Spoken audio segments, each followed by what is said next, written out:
Kendrick hitting second with Abreu, Hunter, Vernon Wells in left field, Cayaspo, Trumbo, Conger, and Peter Borges playing center field and hitting ninth. The White Sox defense and how they'll line up behind Phil Humber. Left to right, Pierre Rios and Quentin in the infield. Morel, Ramirez, Beckham, and Konerko. A.J. Pierzynski behind the plate. And Phil Humber coming off just an outstanding performance. On the hill, he's our Lexus Pursuing Perfection starting pitcher. There you look at the one start he made, and he was absolutely brilliant. Had a great curveball, got it over early in the count and late in the count. And tonight it's a little cooler than the last time he was out on the mound, and hopefully that will not affect him as the wind is just howling straight in over the left center field wall. There's a look at one of the best skippers in baseball, Mike Scioscia. Take a look at those numbers. .550 winning percentage, .987 and .807. He usually has a very competitive team, and this year no exception, especially with Hamilton out of the lineup for Texas from 6 to 8 weeks. His counterpart, Ozzie Guillen, wondering who's going to step forward out of that bullpen. And he's hoping to have the lead late to have to worry about who'll step forward out of that pen. So Humber continues to take his warm-up tosses. After this homestand, which concludes with the 3-game series against these Angels, the Sox go on the road, and they'll play 30 road games and 13 home games out of the next 43. So it gets to be pretty tough.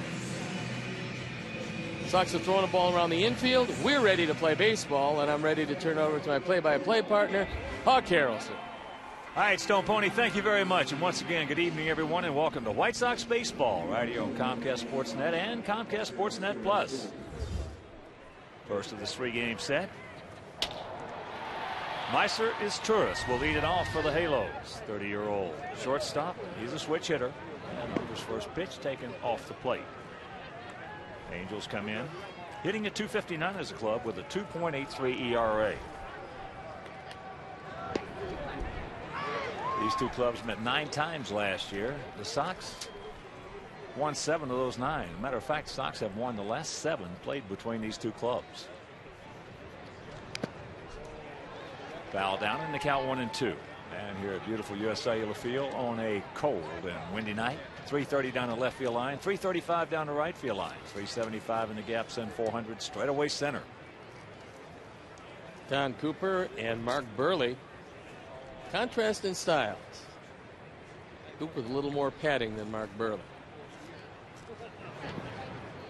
Curveball low. Last year, as Turris hit .250, 3 homers, and knocked in 27.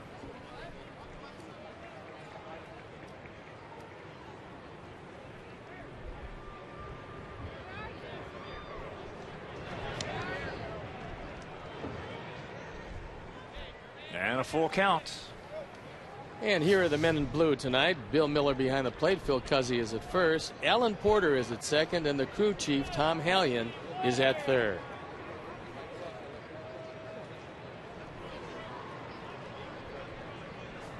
The payoff pitch. He had him 1-2. Let him get back into the at-bat. And as Turris beats him. Humber threw a high fastball. It was up and out of the strike zone, but he can't afford to get careless with his fastball because he's not one of the harder throwers around. Turris swings at ball 4, but gets on top of it and lines it to right. So here's Howie Kendrick, the second baseman, hitting at .327, 4 homers. And with those 4 homers, he has 4 RBIs. Takes a high ball 1. Kendrick has some big power to right center field. With that in mind, Alex Rios is a couple of steps into right center.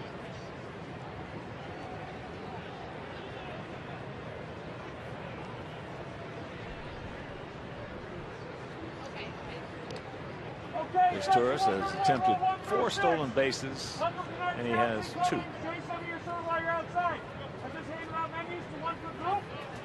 The Angels have not stopped their opponents from stealing. They've run 11 times themselves, been successful 8 times.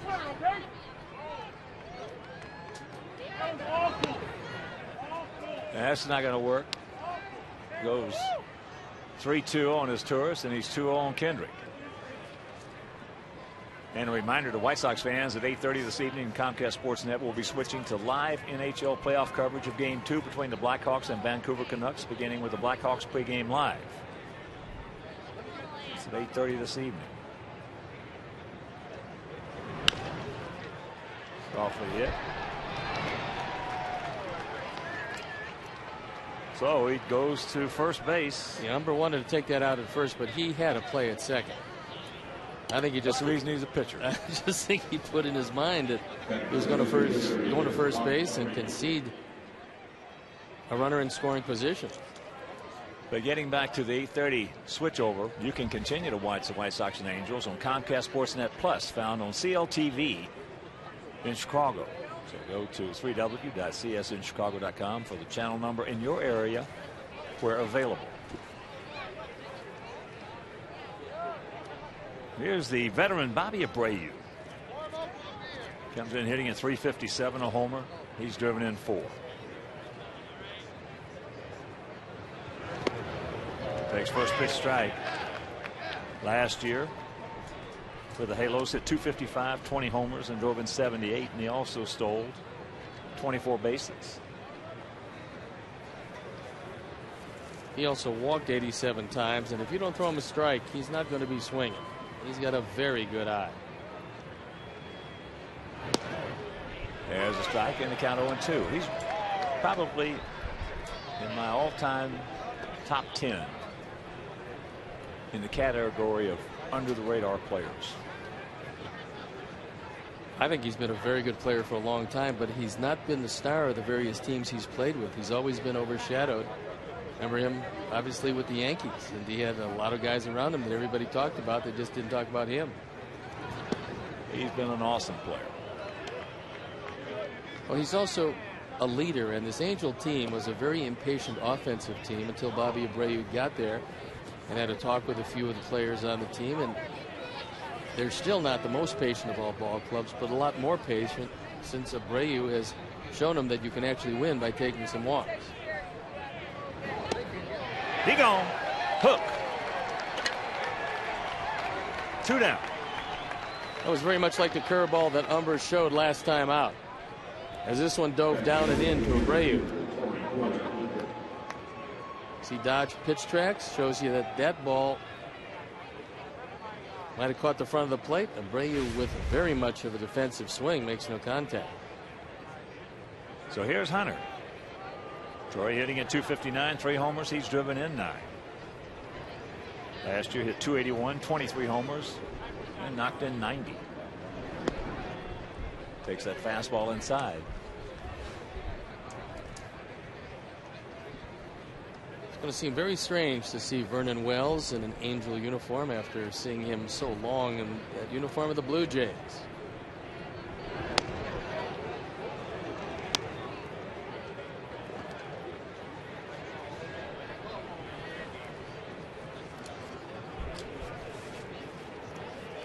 Hunter with a 2-0 count. Torrey has been a good trip hitter in his career. Trip, I mean, when he was ahead in the count, 2-0-3-1. And he's got a 3-0 count here. I don't mind pitching around Hunter. He's been swinging the bat okay. Wells has been swinging the bat very poorly. Well, it's just 5 for 49. And Mike Socia knowing the same thing. That's why he gave him the 3-0 green light. There's a look at Vernon Wells, who twice late in the ball game a couple of games ago came up with runners at first and third, nobody out. One time he struck out, the next time he popped up in the infield. They couldn't score and they came away with a loss.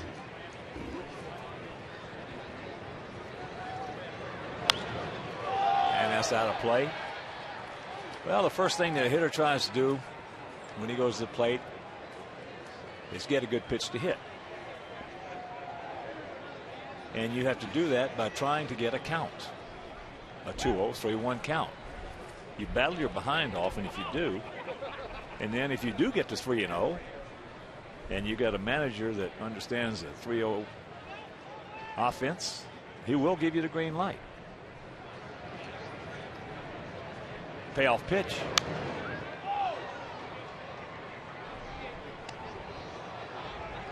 The fastball was in a perfect spot.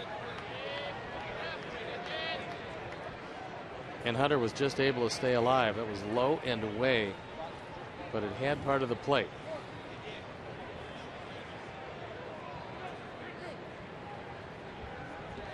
And if you're just tuning in, everybody's going to wear number 42 and honoring Jackie Robinson. That's foul. Out and around that, hooks it.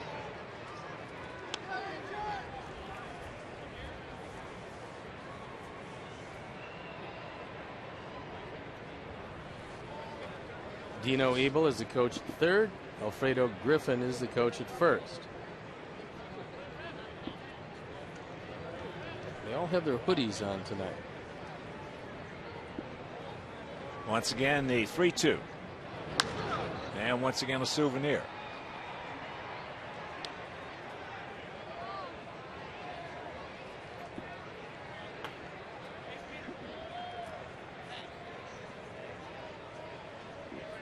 First of 3 against these Angels.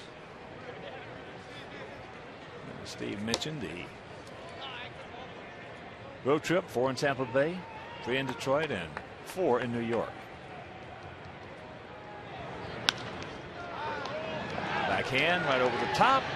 Nice. And that'll do it. So the pitch is over. The leadoff base hit. After a half inning of play, it's the Halos nothing and the good guys coming to bat.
Juan Pierre, who hit Weaver well leading off, and it's Beckham, Dunn, Canerco. Carlos Quentin with Rios, Pierzynski, Ramirez, and Morel playing third base inning 9. The defense and how they'll line up behind Jared Weaver. Left to right, Wells, Borges, and Hunter. In the infield, Callaspo is Turris, Kendrick, and Trumbo. And Conger behind the plate. And the Lexus pursuing perfection starting pitcher is Jared Weaver. Perfect at 3-0, 27 strikeouts in 20 2/3 innings. And before we show you our picks to click, you at home select yours. As that pitch going away, Juan hitting at 302. No homers, he's driven in 6. 10 for 23 lifetime off the 6-7 right hand. If you can get on against Weaver, you can run on this combination especially. Opponents have swiped 17 bags. They've only been thrown out 4 times. Corners in close. And a count 2-1. Sox come in hitting at 284 as a club with a 4.06 ERA. In fact, the Sox lead the American League. Runs scored average at 284, on base percentage at 349. And by comparison, last year the Sox ranked last in April in batting average, on base percentage, and runs scored. They were 11th. One down. So with one out, let's check on our picks to click tonight. Mangio, our director and crew, AJ Brzezinski, Stone Pony's going to go with Adam Dunn, and Terry Hanley and Mike Williams. All great folks out at Bolingbrook, and now we're going to go with Alexa Ramirez.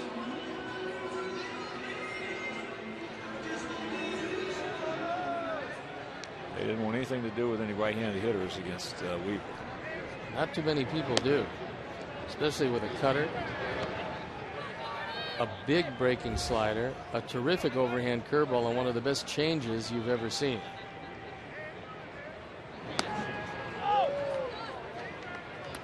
First time Gordon's seen him from 60 feet. Gordon comes in at 286, a couple of homers. He's driven in 7.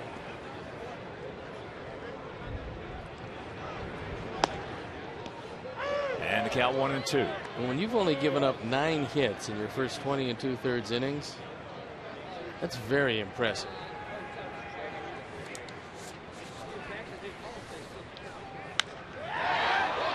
Ball hit hard into right field. Hunter back in front of the track, calls it in. 2 down.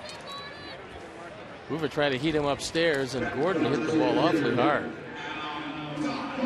Maybe another night it would have gone out, but not tonight. Well, in your first 3 starts, when you've only given up 9 hits and walked 9, a total of 18 in 20 2/3, that's even more impressive. Below 1 runner per 9 innings. Below 9 runners per 9 innings. That's pretty impressive. Especially with that strikeout fouls it total. back. Dunn hitting at 227, a homer. He's driven in 5. Talked to Adam before the game tonight, and he said that he was feeling pretty good.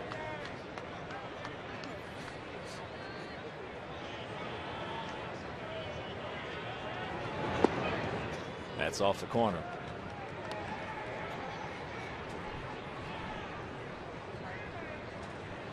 .43 degrees at game time. Intermittent showers. Well, that breaking ball up high. That might be a little optimistic. That's however. very optimistic to 43 degrees.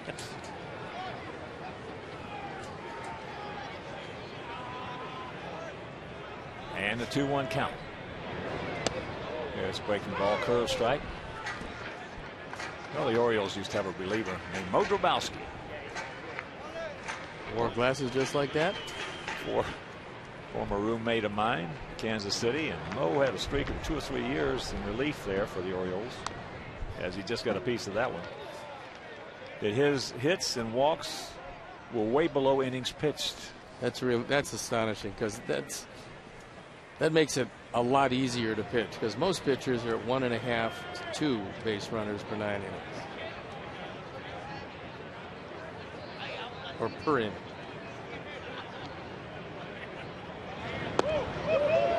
Pretty good pitch, didn't get it. And the count goes full with Konerko on deck.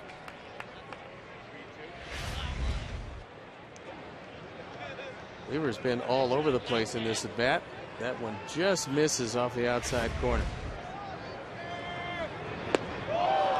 There's that changeup. And that'll do it. A 1-2-3 inning after 1, no score.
Comcast Sportsnet main channel as the Hawks battle the Canucks in Game 2 of the Stanley Cup playoffs. Catch Blackhawks Canucks Game 2 beginning at 9 on Comcast Sportsnet, fans' best friend. I'm sure Phil Umber realizes that he can ill afford to give this team much of anything with Weaver on the mound.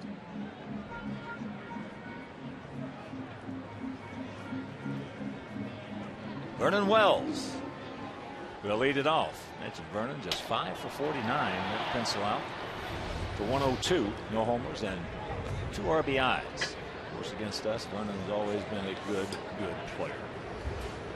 Original first-round draft choice in the 1997 draft by the Blue Jays, the 5th player picked in the country. Boy, his dad is some kind of artist. Never seen his work. Bet you have. Seen it a lot. Orson Welles? I don't think so. You know all those pictures that hang in the clubhouses? Like in Texas? That's his dad. Is it really? Yeah. Never knew that. Fantastic. Fantastic work. That's low. 3-1 to count. You know, last year Vernon hit 31 home runs, drove in 88. Looks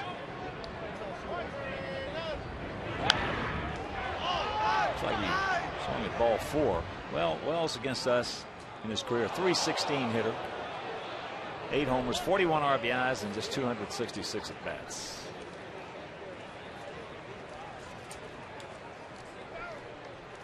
Plus, he has covered a lot of ground out there in center. And that's popped up Alexei.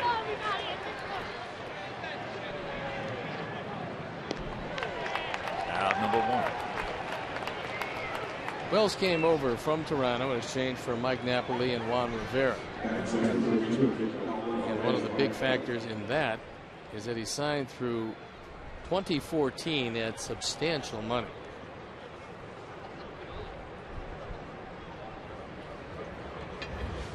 Here's Cayaspo, another switch hitter.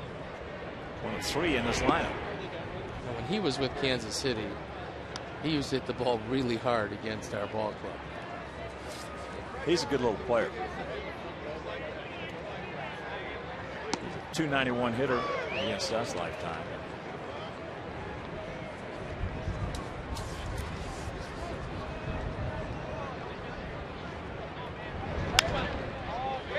Nice play by Alexei, but the bad throw.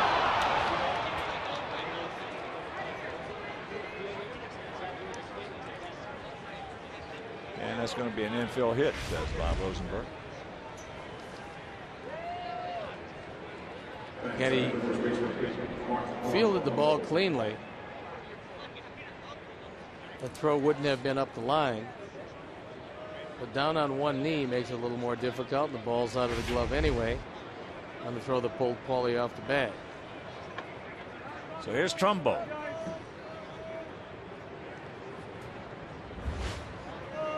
Big and strong, hitting at .256, a homer. He's driven in 3.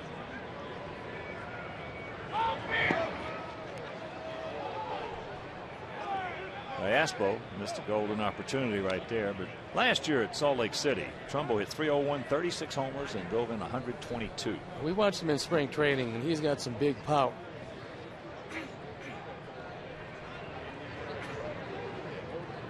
He realizes he might be auditioning for another ball club because when Kendry Morales comes back, he's going to be playing first base. 2-0 the count.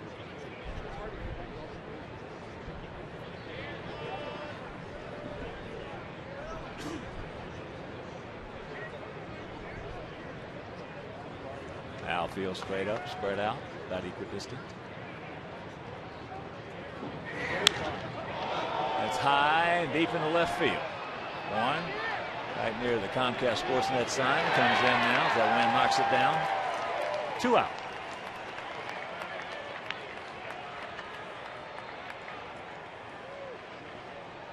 I think Trumbo thought that he got that enough of that to hit it out of the ballpark. He takes a look at those flags and realizes just how hard that wind is blowing when you get the ball up in the air, especially to left field. You got to hit a line drive out of here. It'll bring up the switch hitting catcher, Hank Conger. He's at 286 with a homer, 1 RBI last year at Salt Lake City. Hank hit 300, 11 homers, and knocked in 49. First pitch strike. If all the guys on this team were healthy, they would have 7 switch hitters. No, so she has always been partial to the switch hitter, partial to little guys that could switch hit and run.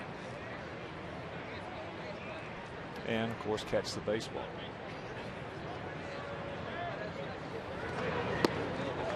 Oh, and 2 the count for the 23-year-old.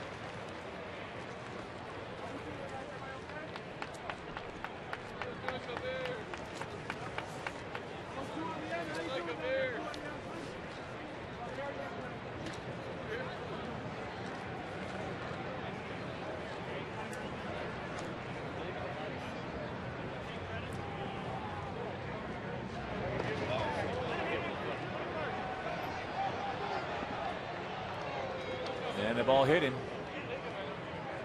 Like it hit him on a bounce, but he goes to first nonetheless.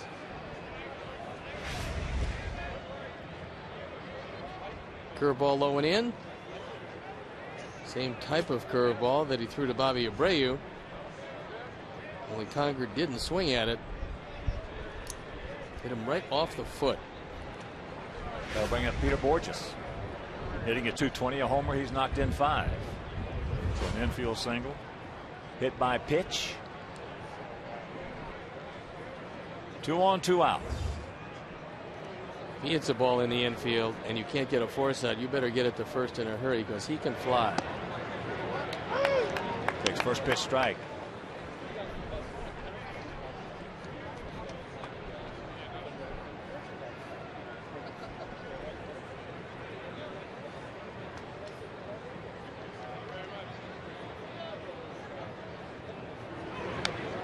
And the count 0-2.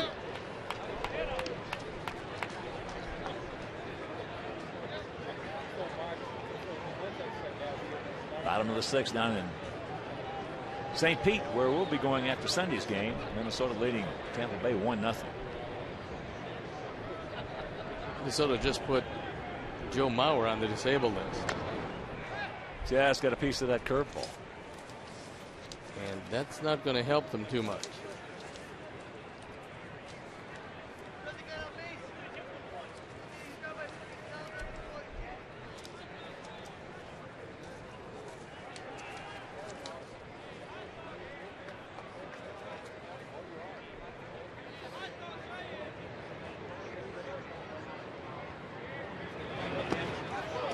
Nice job by Przinsky. And checking the schedule around the American League. Other action will show Texas at New York. Baltimore, Cleveland, Masterson. Justin Masterson going for his 3rd victory of the season. Toronto at Boston as Cecil against Buchholz. Minnesota, Tampa Bay, Blackburn against Davis. And once again, the 1-2 delivery. Big curveball there. Seattle at Kansas City, Hochevar against Bedard. And Detroit taking on the Athletics at the Coliseum. Porcello against McCarthy. Brandon McCarthy.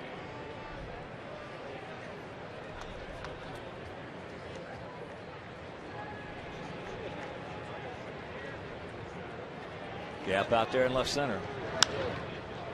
And that breaking ball is top foul. Over in the National League, Cubs taking on the Rockies out in Denver. That's Garza against Chacin. Florida at Philadelphia. Vasquez against Oswalt. Washington hosting the Brew Crew. Milwaukee trying to win their 5th in a row. Narveson against Gorzalani. 2 soft tossing left-handers. Narveson has been excellent this year.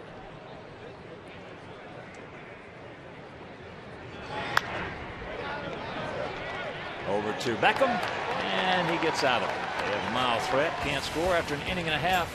Nada.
Show in real time with White Sox in-game live only on CSNChicago.com. Brought to you by The Great Escape. Paul Konerko will lead it off here in the bottom of the second inning.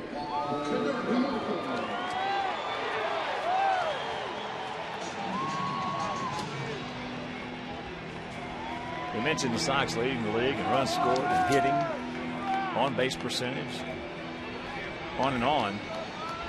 On the other side of that page, Sox bullpen ranks 13th in the American League with a 6.14 ERA and a 3.10 opponent's average against.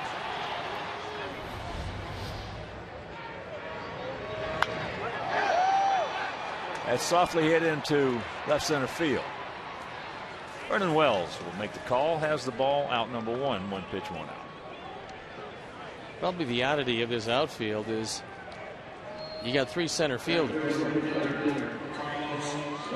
Torrey Hunter was a great center fielder before he slowed down a touch. Vernon Wells played center field most of the time, and now Borges, who's really a burner, is playing center field between 2 excellent center fielders.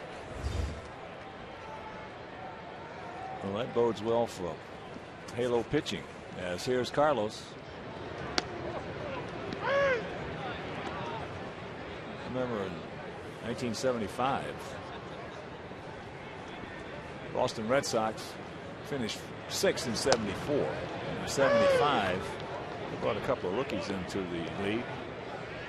One in left field, one in center. I helped them out. Especially the left fielder. Oh, I helped him out, and the center fielder also. That was Jim Rice and Freddie Lynn. They had White Evans and Wright. Everybody was talking about as Carlos goes down, 2 down.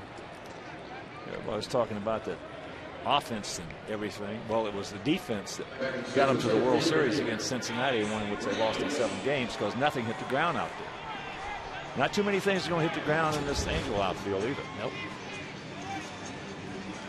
Just makes your pitching staff, makes a mediocre pitching staff a good pitching staff. Especially the way this guy throws.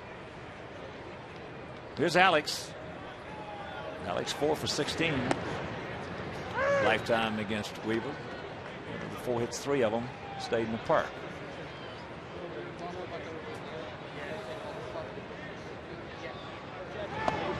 Well, the best way you can improve your pitching staff, if you can't go out and get better pitchers, is improve your defense.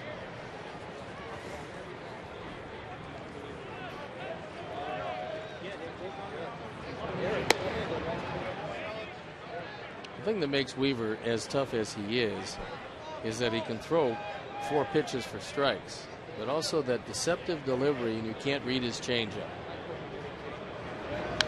That changeup that he struck out Adam Dunn on 3-2. You had a feeling it was coming.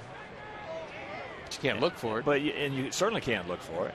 And yet that it's a fastball that just turned into a changeup.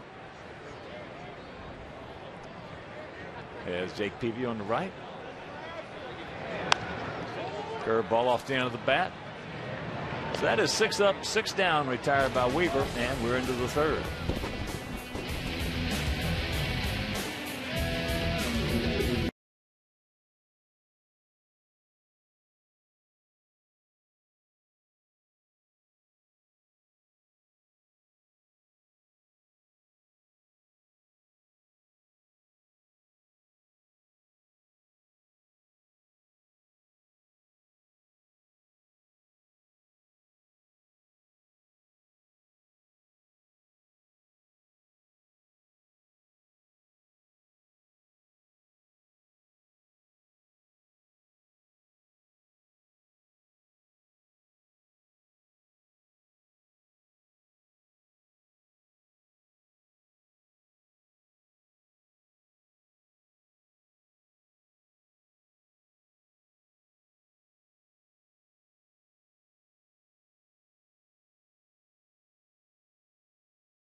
president of the National League and now is one of the chairpersons of the Jackie Robinson Foundation. And Len, we've known one another for a long time. You did a great job when you were involved with the National League. And tell us now a little bit about the foundation. Rachel Robinson started the foundation in 1973 after Jackie had passed away. And it's really not only a living memorial to Jackie, but Jackie always said that you had to help others. And the foundation has put hundreds of young men and women through universities. Right now we've got about 250 people in 93 colleges, and they're really just spectacular young men and women. And with everybody wearing number 42 out there, I know it's got to be just a great tribute to Jackie. I can't conceive that he would have thought that anything would have happened like this. And of course, Larry Doby was my manager, and he broke the color barrier in the American League. It's something that has seemingly grown with every passing year. It is, Stephen. And if you think about it, two great men, Jackie and Larry, and when they broke in 1947, putting it in context, that was a year before President Truman desegregated the armed forces. It was 7 years before Brown versus Board of Education, and almost 2 decades before the landmark civil rights legislation of the 1960s. So they really foreshadowed the changing events and of making a better America. And this is the 64th anniversary of the day that Jackie broke the color barrier in the National League. And how difficult was it, do you think, for Branch Rickey to do something like that? Well, look, Branch Rickey was a total visionary, and he and Jackie together as a team, and then of course, Jackie and Rachel and the battles that they fought and everything, and they made America a better place to live in for all of us. We hear a lot of stories. Was it actually Pee Wee Reese who helped him get accepted by his teammates by going and putting his arm around him and saying, "This is my teammate"? Well, Jackie and Pee Wee, if you think about it, the Louisville Colonel, Pee Wee Reese, and Pee Wee and Jackie were great friends, and Pee Wee certainly helped Jackie be accepted with the Dodgers. And you look at it, Jackie dared America to be a better place. Every time he rounded first base, he challenged that outfielder to throw him out at second, and as you know, in those days you stole bases to win games, and so he'd steal about 30-35 bases a year, but they were always in significant situations, and as I say, he really helped change the face of America. Well, we love to have you here, and it's a great night and a great night for baseball. And Len, it's great to see you Great again. to see you. Take care. Thanks, Nancy. Okay. Nice 6-4-3 double play turned by the Sox. That's their 12th twin killing. And that'll bring up Bobby Abreu. Abreu struck out swinging on a good curveball from Umber. Outfield slightly to the left. Yeah, this is a great thing. Great tribute to a great guy. As I mentioned earlier, last year, had the pleasure of playing golf with Jackie. Baseball players tournament down in Miami. And we had a great time.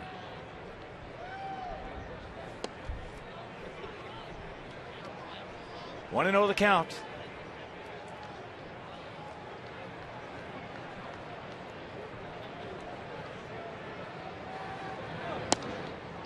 And the count 2-0. Torrey Hunter on deck. Tampa Bay now leading Minnesota 3-1. A game in the top of the 7th at Tropicana Field. And that is out of play.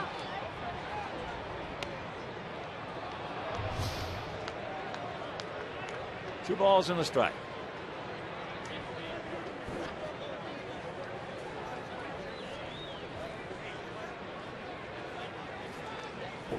No score here in the top of the 3rd inning. Rope caught. Hang Wolfram for Abreu. Meanwhile, after 2.5, Goose.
Comcast Sportsnet. Scottie Pippen joins Neil Funk and the always entertaining Stacey King for Game 1 of Bulls-Pacers. Now coverage begins at 11:30 with McDonald's Bulls pregame live. Bulls-Pacers Game 1 tomorrow at 11:30 on Comcast Sportsnet.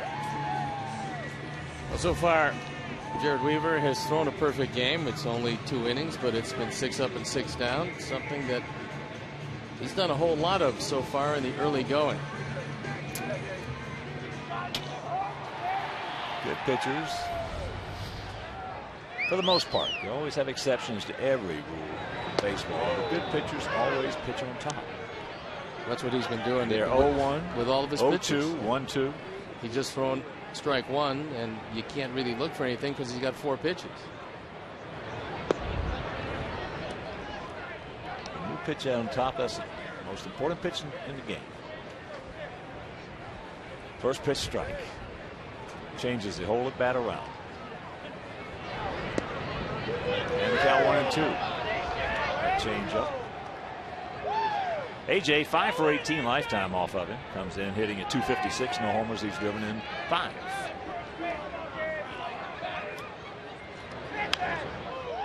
Fights that one off. In and out of the LG Skyline Club seats. If you're just joining us, it is a cold, windy evening here at beautiful USA Lafayette. They have 43 degrees up there, but that's because of right under these lights and everything else. It's 43 somewhere, just not in the ballpark.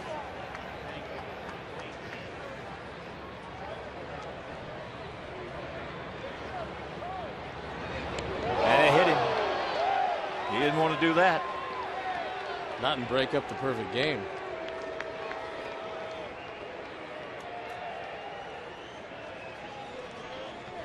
That's the first hit batsman of the year.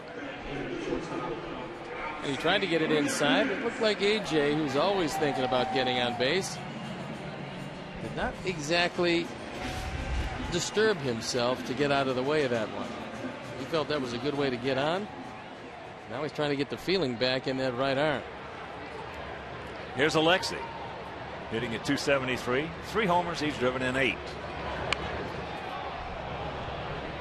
Guys bunt it and pushes it foul. Alexei just 1 for 10 lifetime off Weaver. The Angels come into this 2 games out of first place, trailing Texas. Texas, who is undefeated at home, is playing .500 ball on the road. Losing Hamilton for them is a big blow. Pitch high and wide. Well, Texas leading the Yankees 5-1. That game in the bottom of the 5th in the Bronx. They still have a little thunder in that lineup without Hamilton. Actually, last year Hamilton was missing, and the Rangers actually played better with him out of the lineup than in the lineup. That's popped up in the short, and nobody's going to get it. Good job by AJ. AJ read the situation right there just about as good as it could be read. Well, you keep your eye and see if a center fielder is going to call off a second baseman. And as fast as Borges is, he was not calling off Kendrick. Then Kendrick got turned around. Now he's coming on. He looks at Kendrick to see if he can get it. He doesn't even come close. And AJ, taking a look at it, takes a look at Borges and Kendrick, realizing it's going to fall, and it falls for a base hit. So now it's up to Brent to get him over. Brent hitting at 244. Pops it up back and caught. Breaking ball.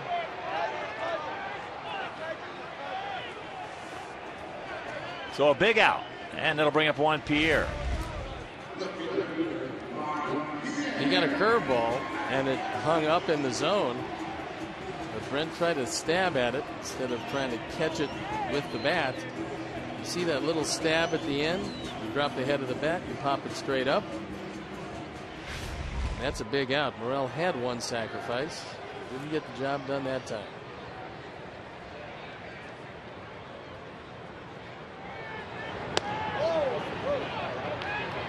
Wine lays off of it.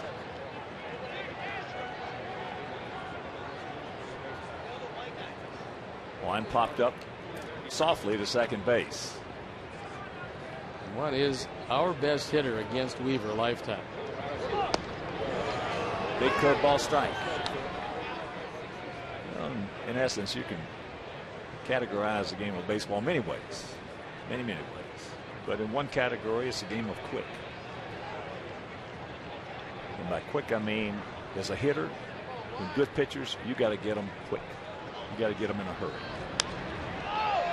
As that's popped up into short. As Vernon Wells comes on, makes a nice sliding catch for out number 2. And for pitchers, you got to get to the hitter quick, in a hurry. That's a nice sliding catch, but it's a catch he could have made actually just running under it. Looks better that way.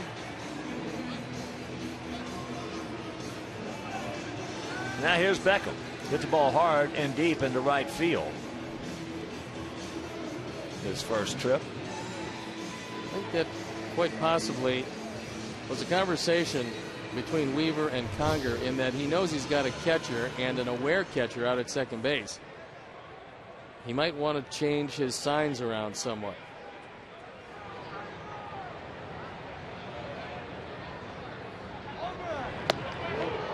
Gordon goes through the fastball.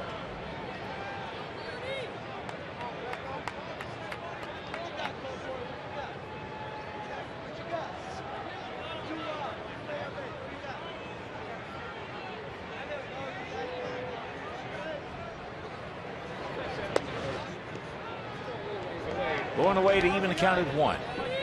0-3 and 0 for them. 0-1 and 0 for us here in the bottom of the third if you're just joining us.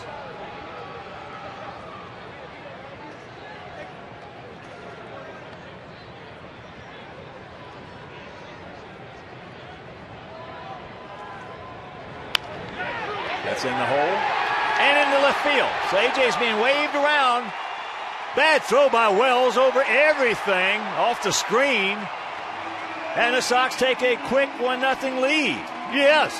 Well, the Angels get a big break because Vernon Wells airmailed everyone, and that ball could have easily wound up in the stands. And another break they caught, the ball hit off the glove of Callaspo. If it doesn't, there's probably going to be a play at the plate. Callaspo goes over, no, off the glove rather of Asturias. And look at this throw. Wow. Fortunately for the Angels, it hits high off the screen.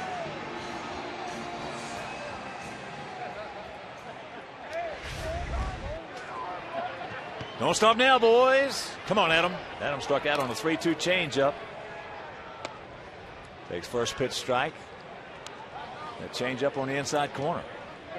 RBI number 8 for Gordon. A little pop-up that was missed has opened the door for at least one.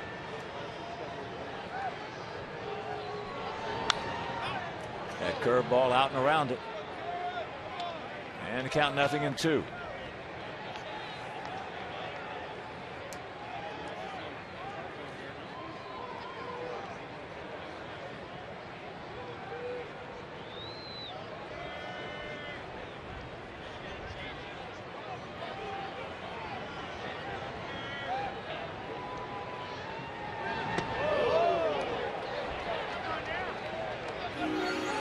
A little too high for Adam to bite. They're playing him in the outfield to go the opposite way, in the infield to pull.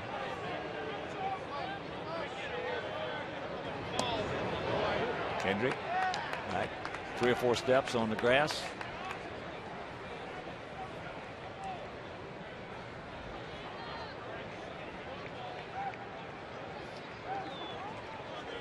Usually we'll see the shortstop on the first base side of second, but not so with his Turris.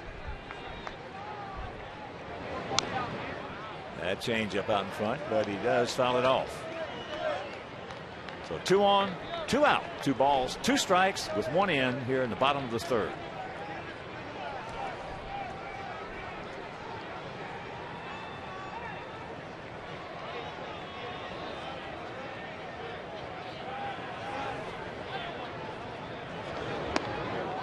Ball lays off of it. And a full count. So you know what's going through Adams' mind right now. They got a change up last time on 3-2. Still got to hit off the fastball.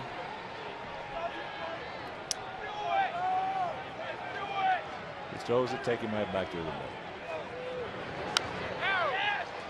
And there was the changeup. It was up, and he got away with it.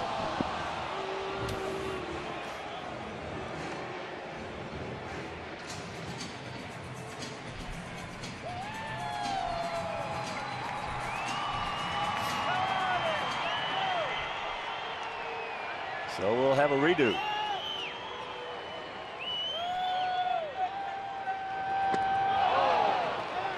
And he gets him that time with the fastball. But we get on the board. We'll go to the fourth, leading 1-0.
Buy the fourth meal from Taco Bell. Open 1 a.m. or later. 1-0 good guys here in the top of the fourth inning. 1-2-0 for us. 0-3-1 for them. It'll be Hunter, Wells, and Cayaspo.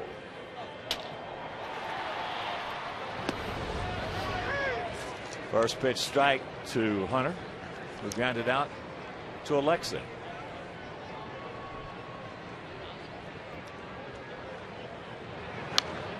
Fouls that fastball off. And another reminder that at 8:30 this evening, just about 25 minutes from now, Comcast Sportsnet will be switching to live NHL playoff coverage of Game 2 between the Blackhawks and the Vancouver Canucks, beginning with Blackhawks pregame live.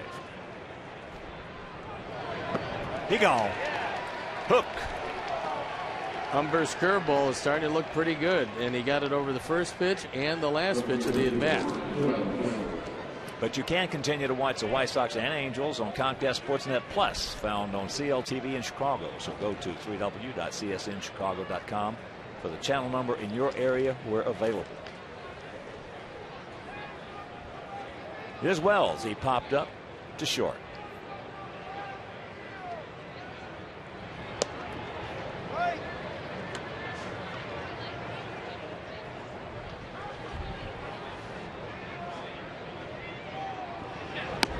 There's the strike.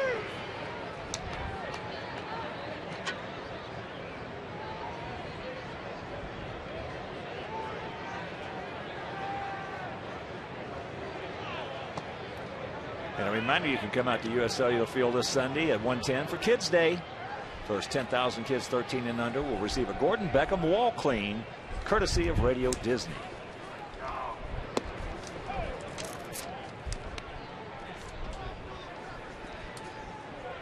Three and one to count to Wells.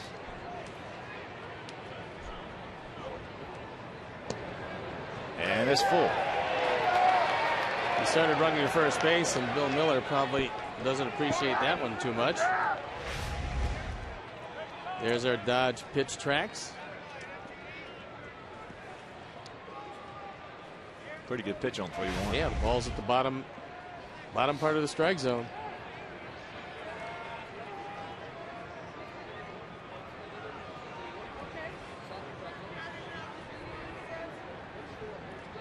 And the payoff. So the first walk issued by Umber. And it'll bring up Cayaspo, who had an infield single.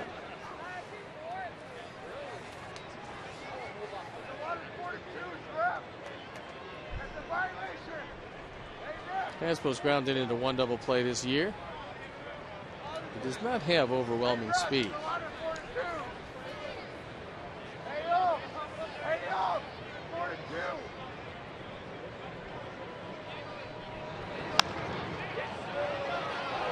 Right off the end of the bat.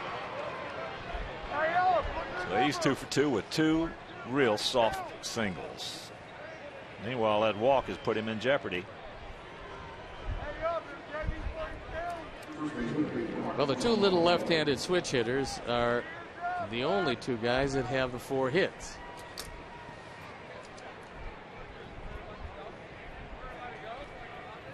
This Turris has had 2 line drives.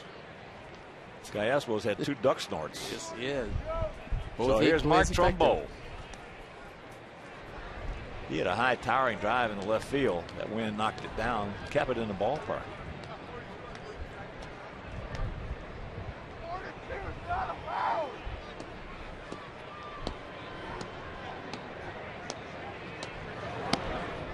Takes first pitch strike. Does a straight change by Phil Umber. We'd love to see Trumbo try to pull the ball away. Ground it to the left side. Like most sluggers, he doesn't have great speed. Back to the middle into center field. So this game is going to be tied. Wells will score. So the walk comes around to cross home plate. RBI number 4 for Trumbo. He broke his bat and hit it right back up the middle. Umber hangs it up in the zone. I don't know why pitchers keep turning their backs to hitters, but they are doing a whole lot more of that these days. You can defend the middle. It's usually the biggest hole in the infield. That ball went right back over the middle of the mound. So here's Conger. He was hit by a pitch.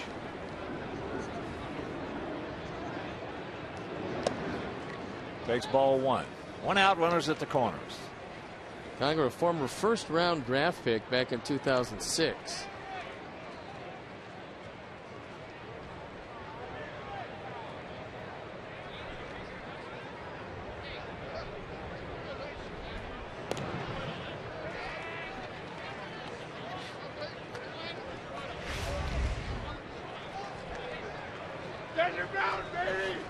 Vernon Wells taking a look at that bat as the head goes flying right in front of him.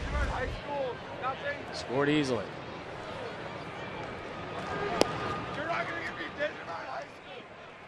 That's high and wide. He falls behind Conger 2-0.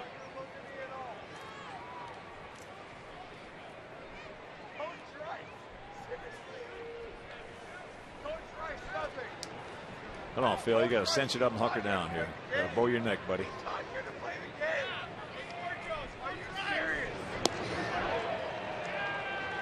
Chases a bad pitch.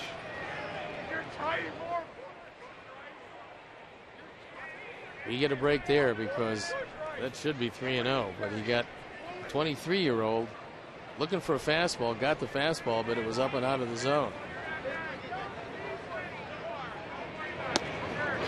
And now the count is even. Borges on deck. Dino Ebel going through his set of signs.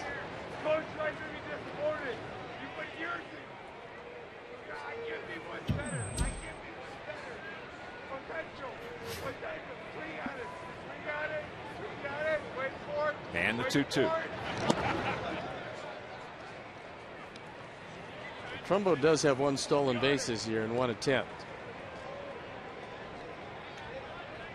And this will be the 74th pitch coming up. Conger usually makes contact.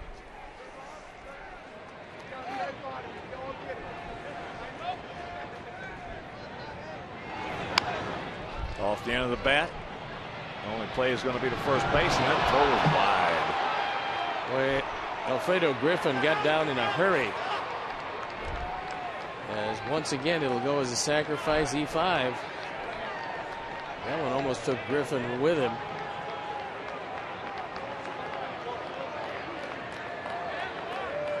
Goes as a run batted in for Conger. And yet another error. Keep your eye on Alfredo Griffin. As he was ready to hold up the stop sign to Conger and bit the dust.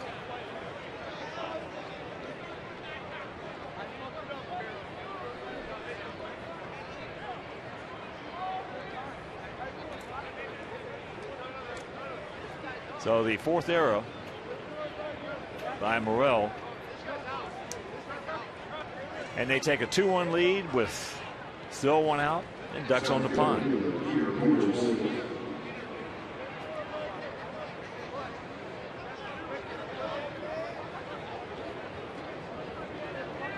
Infield comes in for Borges, who went into a 5-4 fielder's choice. Field swung around to the right. That's foul back. One thing you still have to watch out for is the bunt, because Borges does it very well. He does have a couple of sacrifices this year, but he can also be counted on to put the bat on the ball. AJ looking over to see if they might want to pitch out here.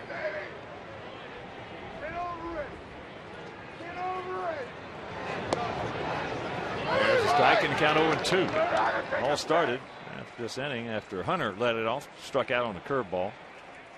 Then he walked Wells. Cayaspo with a little broken bat duck snort over the head of Alexei. Trumbo with a broken bat single back through the middle. And then the error.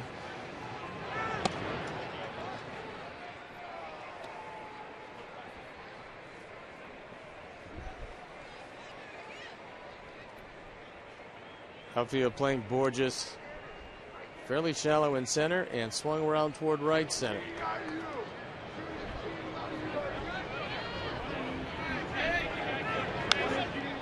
That's popped up.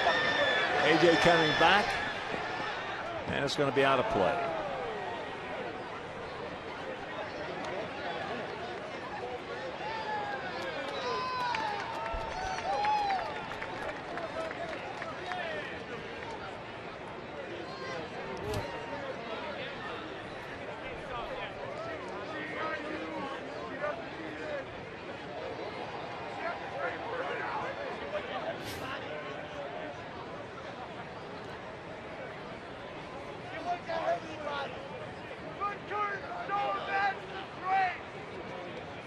And once again, the 1-2.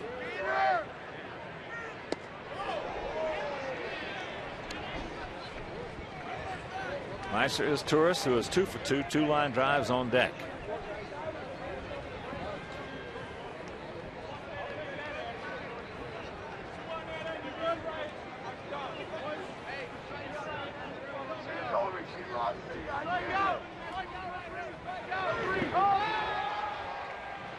Nobody at first, so they have to get him. He gone. 2 down.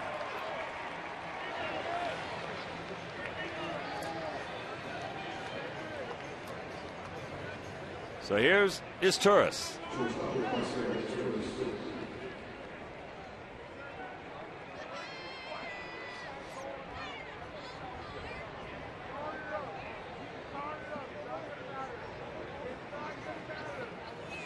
Line drive to right on the 3-2 high fastball, and then he ripped one a line drive into center.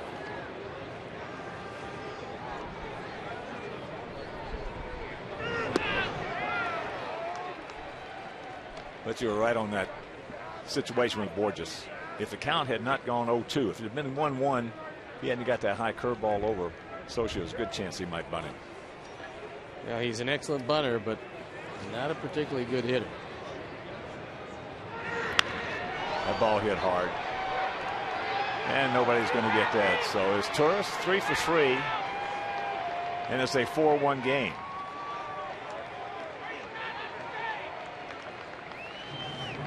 RBI 6 and 7 for his Torres. The runs unearned. But it gives the Angels a 3-run lead. That one stayed out over the plate and didn't do much. And his Torres hit it hard. So a big 2-out, 2-run double. And here's Kendrick, who's 0 for 2.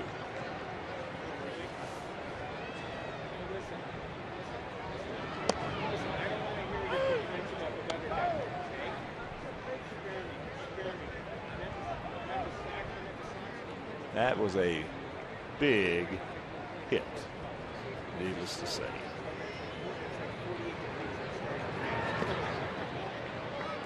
One and one to count.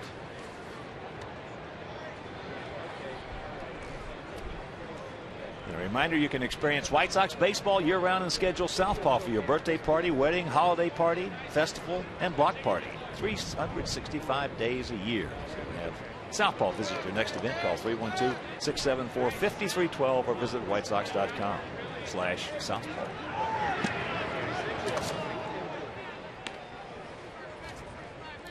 Now that breaking ball is starting to roll a little bit for Umber.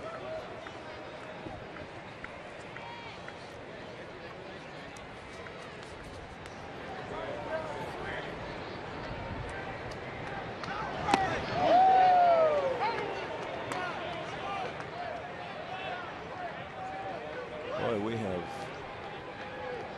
given up a ton of unearned runs in this short season. Defensively, this has been fairly disastrous at this point. More errors in games played.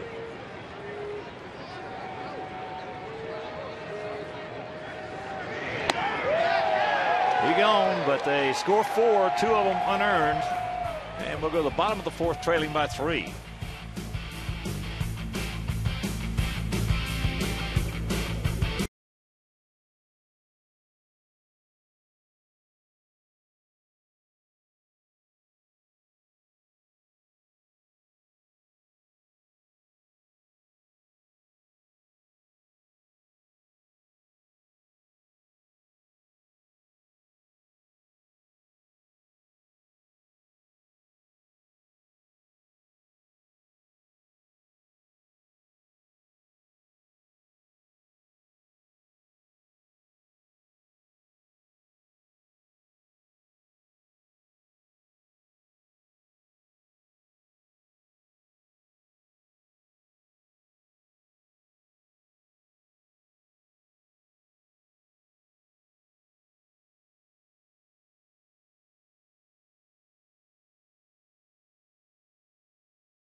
Sportsnet as Chicago takes on the Halos back at U.S. Cellular Field. Our White Sox right here at Sunday. Coverage begins at 12:30 with Philco White Sox pregame live. Don't miss White Sox Angels Sunday at 12:30 on Comcast Sportsnet, fans' best friend.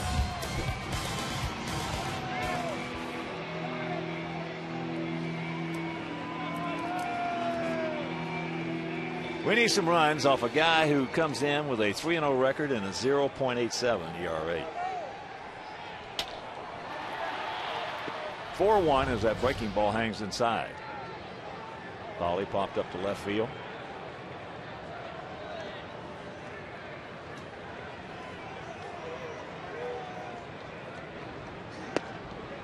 Almost a blueprint. And checking some other scores for you. Bottom of the 8th in Cleveland. 8-1 Indians leading Baltimore. Masterson has just thrown unbelievably well. There's a strike on the corner. 2-1. Bottom of the 7th at Citizens Bank Ballpark in Philadelphia. Marlins leading the Phillies 4-3. Top of the 8th in Washington. 3-2 Nasty Nats leading Milwaukee.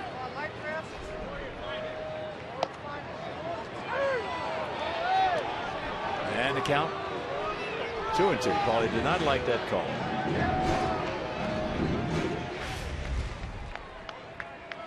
He's working him inside with everything.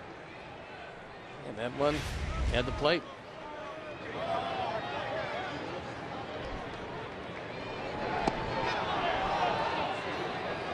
So 1 out.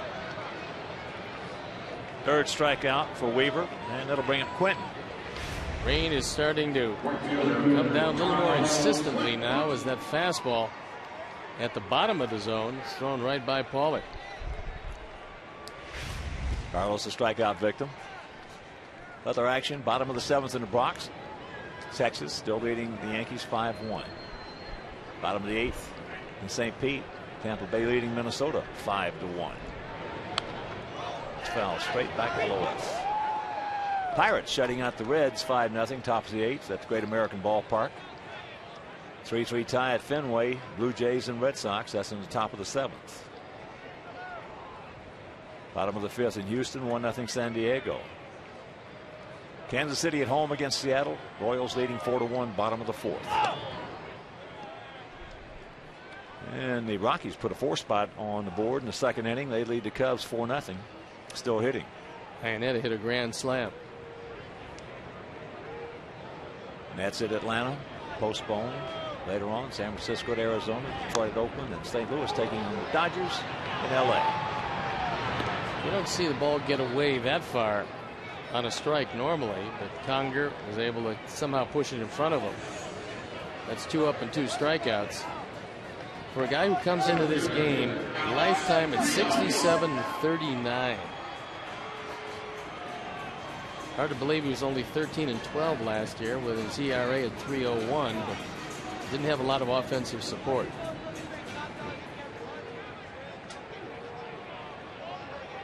So here's Alex. 0 for 1, hit a comebacker to Weaver.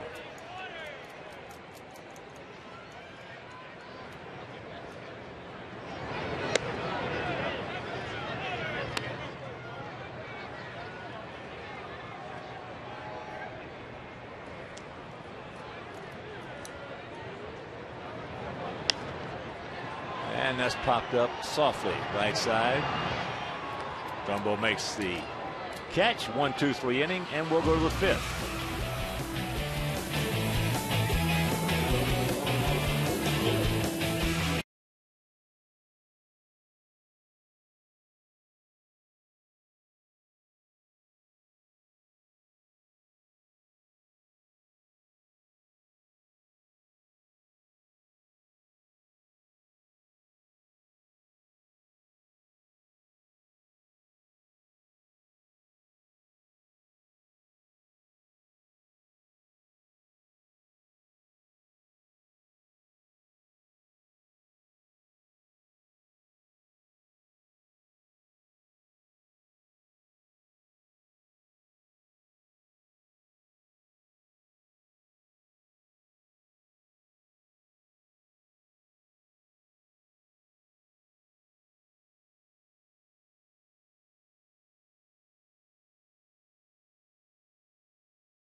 See locations at the lowest prices with the most benefits. Prorated full season, weekday, and weekend plans are available right now and start less than $500 per seat. So call 312-674-1000 or visit whitesox.com.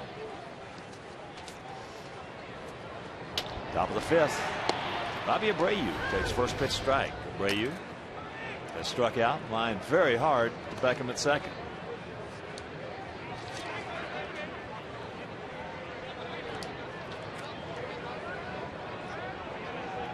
Four, 6, and 1 for their guys. 1, 2, and 1 for our guys.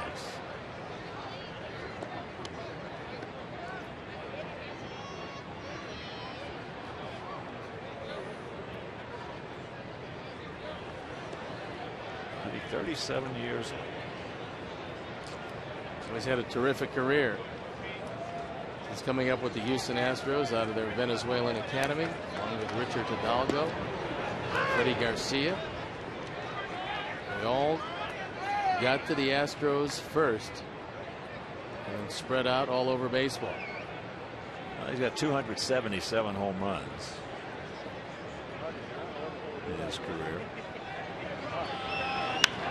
And that ball hit hard into left field. Pierre back. Makes the catch. Mercy. Beautiful play by Juan Pierre right up against the Comcast Sportsnet sign. That ball was out of the ballpark. Juan drifted back with it. It's a good thing that that wind is howling like it is.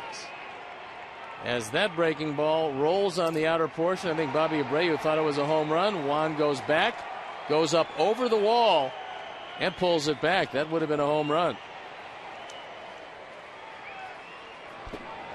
So now, Torrey Hunter. Boy, Abreu killed that ball. He really hit it hard the opposite way. That ball into center field. Alex. And very quickly, 2 down.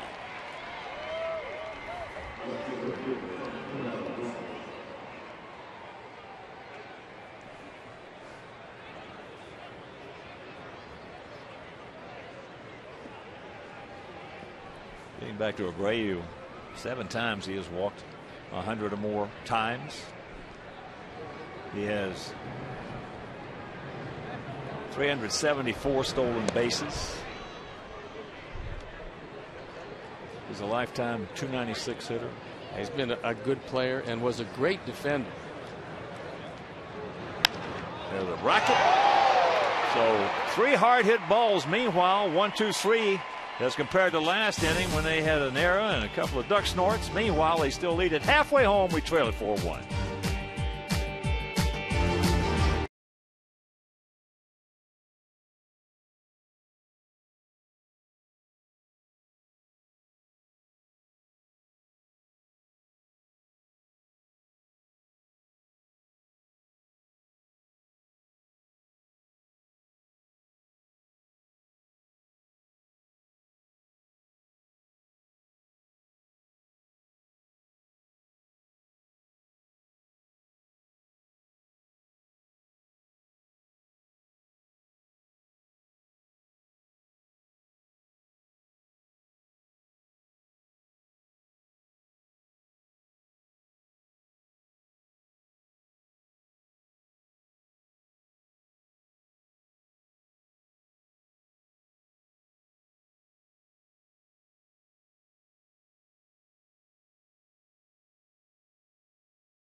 Get set to go to our half of the 5th inning. We trail it 4-1.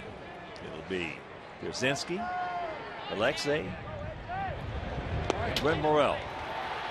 AJ started off the 3rd inning, hit by a pitch, and he came around to score.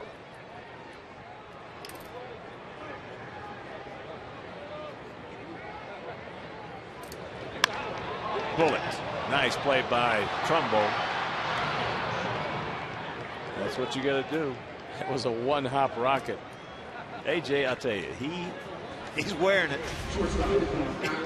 He's been hitting the ball consistently, just like this. He's wearing it. Trumbo stays with it. He knows he has some time. Weaver posts over to first base.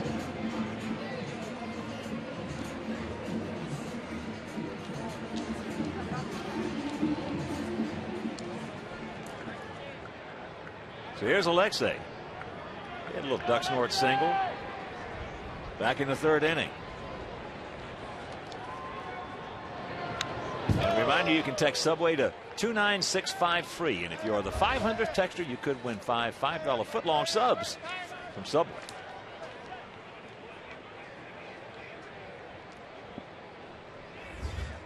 Rain starting to fall a little harder.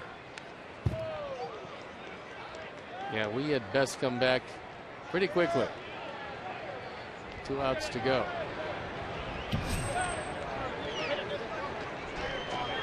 Ray loosening up in the bullpen.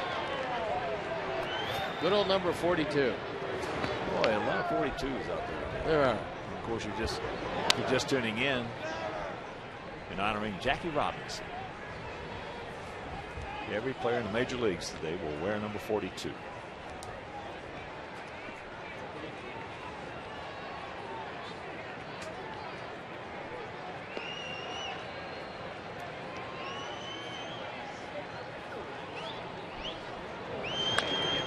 Out and around it. Very quickly. Bad throw by Cayaspo. Would have been a tough play even if he makes it and transfers the ball cleanly. We'll have to wait again for Bob Rosenberg. Base hit. And he gives him a hit. So Terry Hanley, Mike Williams picked a click. Alexei Ramirez 2 for 2.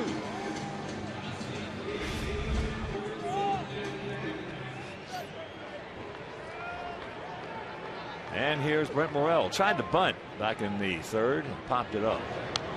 Oh, you got a cookie right there and couldn't do anything with it. It's one of the few hangers that Weaver has thrown tonight, but could very well be that the footing out there is getting a little tacky for him. Well, that one hangs right over the middle of the plate. Decent lead by Alexei. And that breaking ball right off the end of the bat very quickly. 0-2.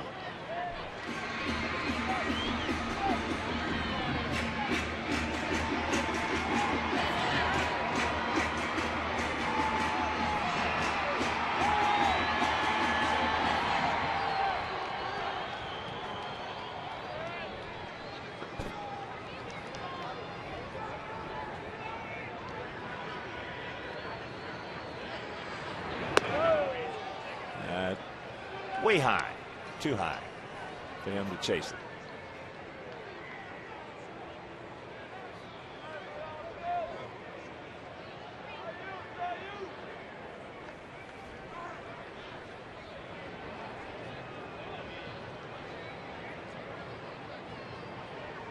Sox on a 7-game winning streak against these Halos. Played them 9 times last year. They won the first 2, and we won in the last 7.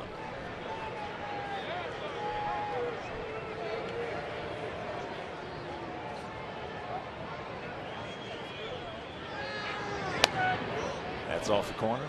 Top of the 9th down in St. Pete. Tampa Bay still leading Minnesota 5-1, but the Yankees are trying to mount an attack. They have 2 on, 1 out.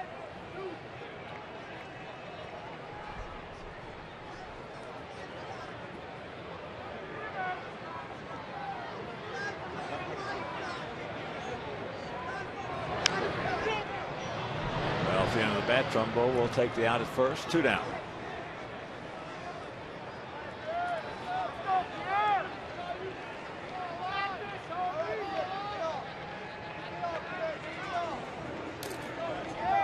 Pick him up one. One has popped the second softly. And he had a little pop fly into left field that Vernon Wells came on and made a sliding catch.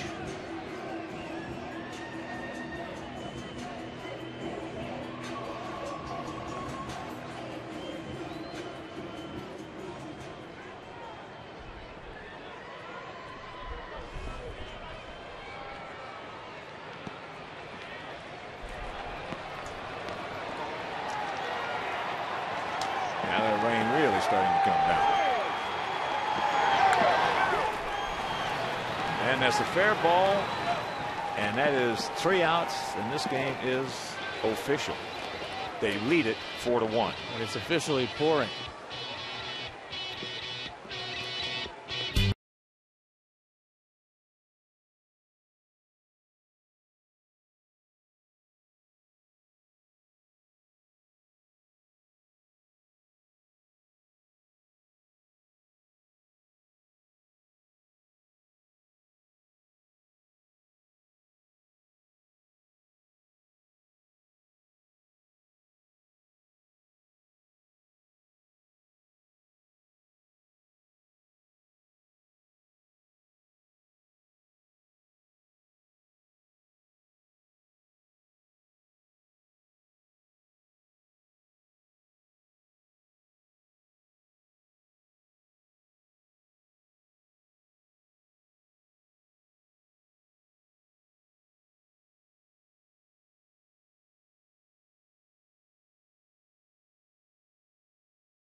As Roger Bossard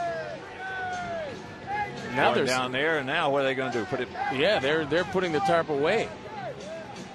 And Sox are taking the field because apparently Roger has said that this is just a small passing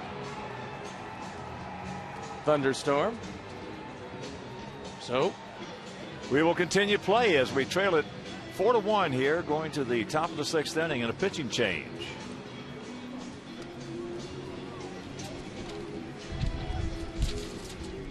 well, Roger is going to take care of the mound first to make sure that the footing is okay.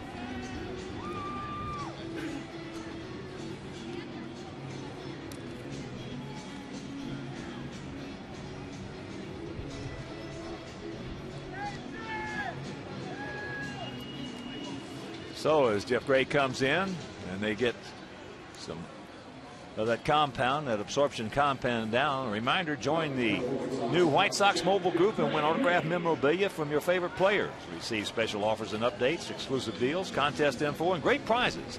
Message and data rates may apply, so text SOX to Shy Sox. That's 244-769 to enter.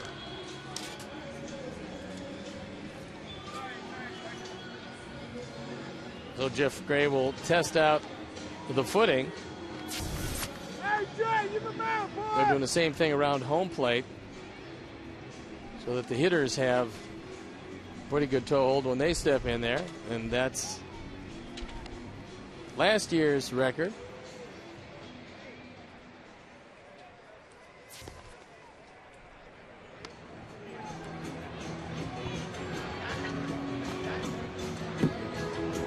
If you're just joining us, we took the lead 1 in the 3rd, then they came right back. It was not a pretty inning in the 4th, top of the 4th. Hunter let it off, struck out, and Wells walked. That was a big at bat right there. Then Cayespo, a little duck snort, broken bat just over the head of Alexi. And Trumbo broke his bat with a single back through the middle. Then Conger hit one right off the end of the bat down to third, and Bretton came in on the run, picked it up, and threw it away for a big error. Then with 2 out is Turris had a big 2-run double. So 2 of the runs were unearned. Meanwhile, they lead it 4-1. Humber went 5 innings, gave up 4 runs with just a couple of earned runs. Walked only 1, fanned 3, hit 1. But all in all, didn't pitch that badly. Now it appears that the rain has pretty much gone away. And we'll have to try to get out Cayaspo, something we didn't do a great deal of with Kansas City and have not done tonight. Well, Kansas City hit the ball hard against us. It was one of the toughest outs in that lineup against White Sox pitching. It's 2 hits tonight. Wouldn't black your eye if they hit you.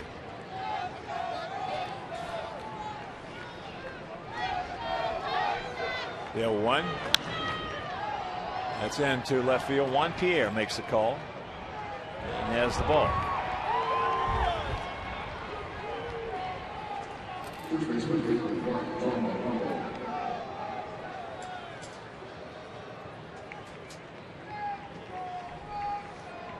So here's Trumbo, 1 for 2.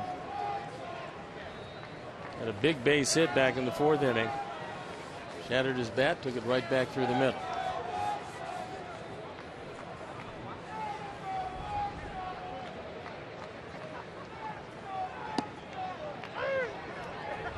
First pitch strike.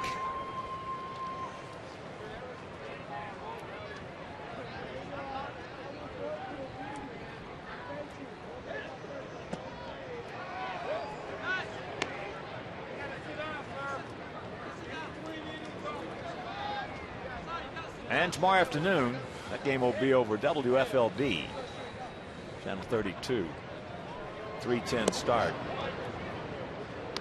Gavin Floyd against Tyler Chatwood. Floyd against Chatwood in the finale of this homestand. In this 3-game set on Sunday. Mark Burley against Dan Herron. As that ball hit hard down into the corner.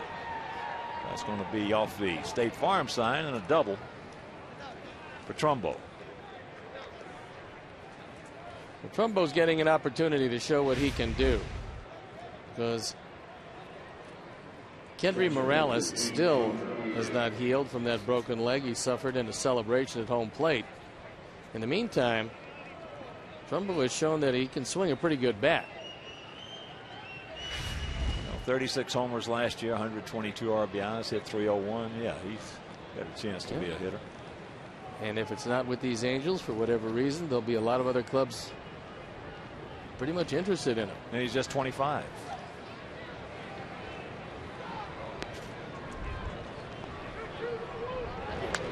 Oh, boy, he had a cookie right there. Didn't do anything with it. Conger was hit by a pitch and reached on an error. That fastball drifts on the outside corner. As the rain starts to fall once again. And the count very quickly, 0-2. After the game on Sunday, we're going to board our charter, head on down to St. Petersburg for that 4-game set against the Rays. We're going to run Edwin Jackson, Johnny Danks, Phil Umber, Gavin Floyd to the bump. And they're going to run UND, and UND. Still undecided after all this time? After all this time. He gone. 2 down. Here's our Feldco upcoming schedule. The finale of this homestand with the Angels for 2 more, and then it's off to Tampa Bay, Detroit, and the 4 with the Yankees in New York.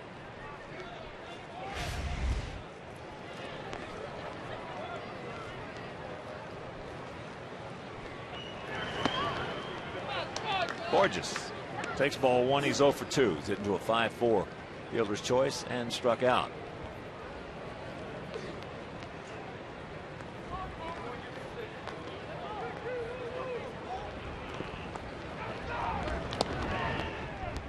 Still 4-0 Rockies. Bottom of the fourth out in Denver over the Cubs.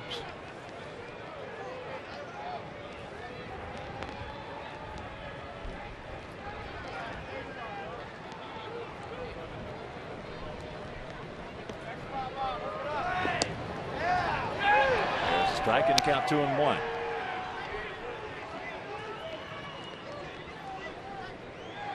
There's some fans who are prepared for this one.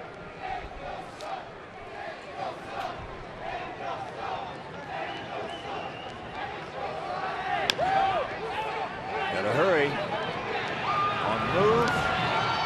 He had no chance there. Wet baseball and a real flyer going down the line. It's got to be a base hit easily.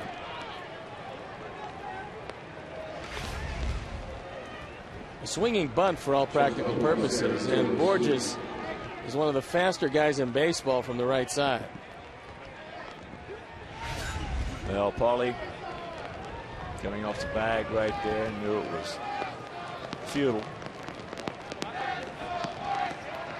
And here has been the hot stick in this lineup.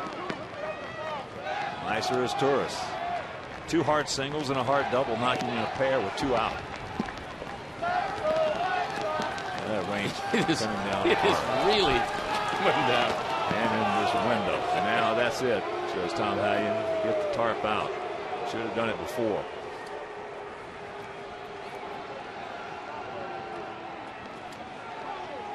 So the delay comes at 8:49. Man.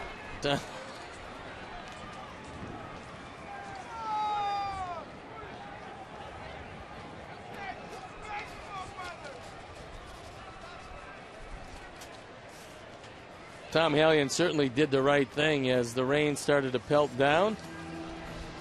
Gray had a couple of men on with 2 outs. It's a 4-1 Angel lead behind a very tough Jared Weaver. Well, what we got to hope for right here is this scenario. One being of have a long rain delay right here. They take Jared Weaver out, don't bring him back, and we resume the game and pick up 5 or 6 runs and win it. Well, if it's long enough, they won't bring Weaver back because they're not going to gamble with him. That's what I said, a long rain delay. Yeah. And he can't come back. No, he is the ace of this franchise. In case you're just tuning in, we took the lead with a run in the 3rd inning. AJ was hit by a pitch. A little bloop fly ball into center field. It fell on between the convergence of the right fielder, center fielder, and the second baseman. Then Beckham picked him up with a 2-out single in the hole between 3rd and short. Then in the top of the 4th, after Hunter struck out leading off, a big walk to Wells. Cayaspo with a little duck snort. Trumbull with a broken bat single.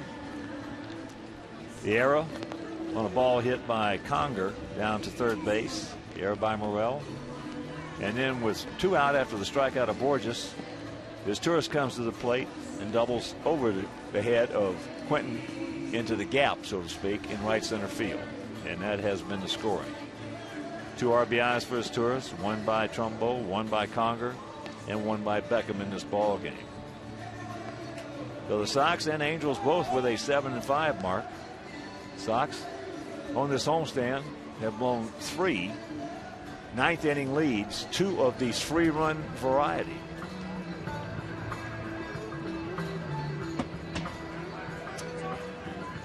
So that is the situation here as they get the tarp out, and we'll be back.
We are just about ready to resume play here in the top of the 6th inning with 1 on and 2 out. Check that, 2 on, runners at the corners, and here is Turris. If he steps off and quickly goes over there, they got him. This Turris, 2 hard singles and a hard 2-run double. That coming with 2 out in the 4th inning.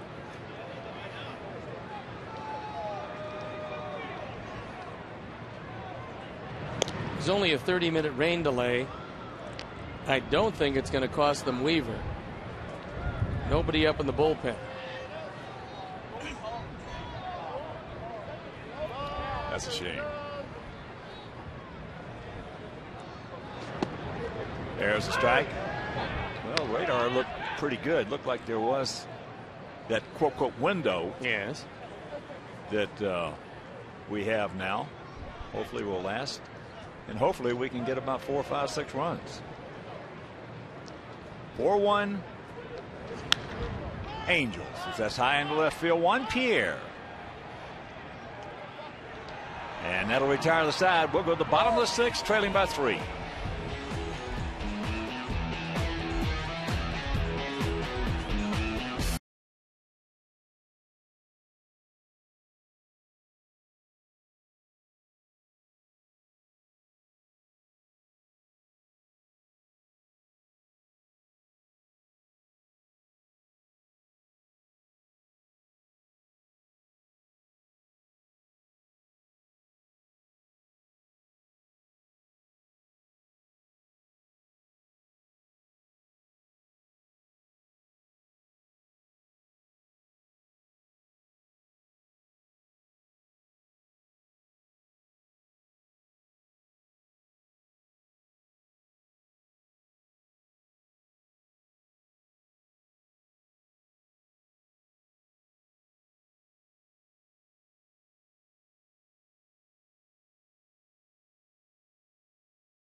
Of 13 games, including the BP Crosstown Cup Series against the Cubs and matchups against the Twins, Yankees, and Red Sox. Now, the Aussie plan is available right now and starts as low as $171 per seat. So call 312-674-1000 or visit whitesox.com. Well, the good news is we're playing baseball here after the 30-minute rain delay. The bad news is Weaver's still on the bump. We have had a tough time with this 6'7" right-hander. He is 4-2 against us lifetime, but he has a 1.70 ERA. It could very well be that, as good as his timing was, that maybe this delay, even though it was just probably turning out to be around 35 minutes, will disrupt him somehow. Because to this point, it's been 3 singles against him, and that's been it. And here's a man who has one of those 3 that knocked in our run, Gordon Beckham. Beckham, Dunn, and Canerco.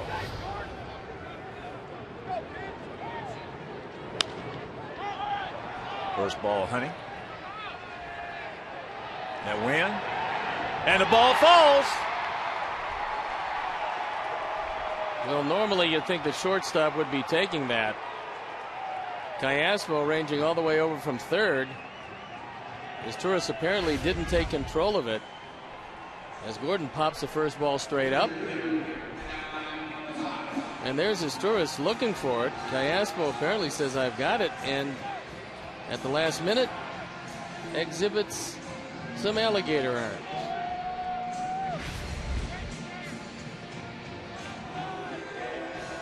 And it goes E5. Well, we need base runners, regardless of how they get there. So That'll bring up Adam Dunn, 0 for 2 with a couple of strikeouts.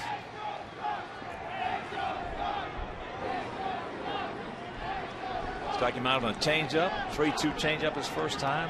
3-2 fastball his next at bat.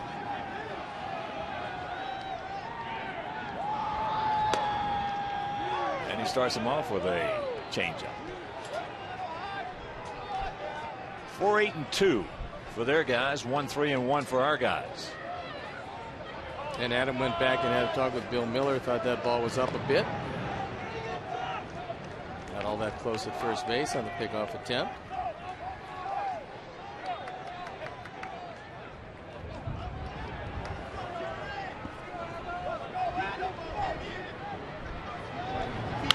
Ball hit high and deep.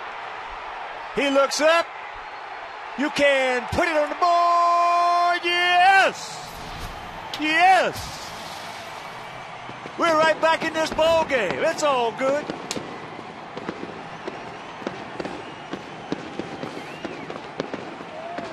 Second home run, 6th and 7th run batted in.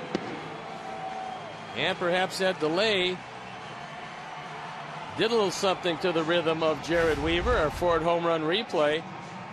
It's a rolling breaking ball that just hangs right there in the middle of the plate, and all Adam really has to do is touch the ball. And it goes over the Miller Lite Bullpen Sports Bar. So here's Paulie. Paulie is 0 for 2. He has gone out to left and struck out. Right back in this ball game. Has popped up right side. Get it in. It will. And we'll take it out of here in the first row.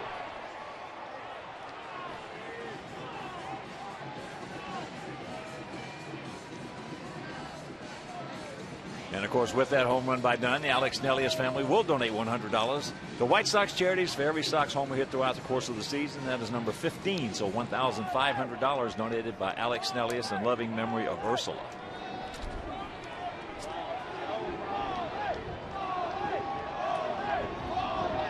The 0-2 pitch.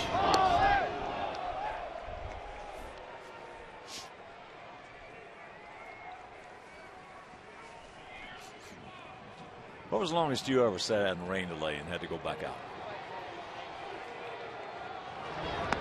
Checks it up. He did not go. I think probably a little less than an hour. And usually it was before I qualified for the win. I would stiffen up somewhat if it was the 6th.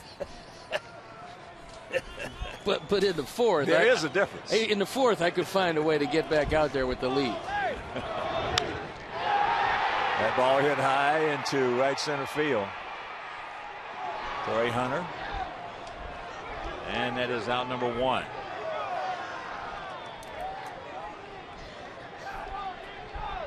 I really can't remember the longest that I've ever seen a guy go out there. I think it depends, number 1, on the age of the pitcher. And Weaver's not an old timer by any stretch of the imagination. No. And he's also a big, strong young guy. Breaking ball strike to Quentin. Carl is 0 for 2 with a couple of strikeouts.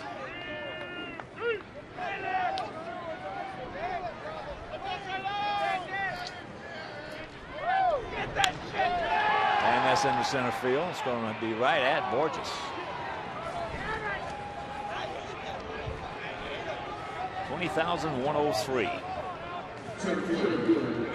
On a cold and windy, rainy night here in the beautiful city. Yeah, those folks that will have hung around for this one might just see a spirited comeback. Come within 1 run so far. And the velocity of Weaver appears to be down somewhat from when he left the mound.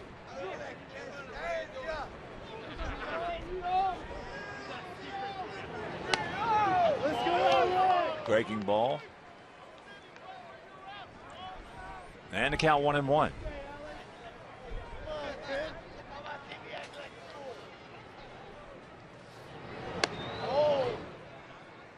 Toronto leading Boston 7-3. That game in the bottom of the 8th at Fenway. Boston loses that one, they'll go to 2-10. That ball hammered. That gummit foul.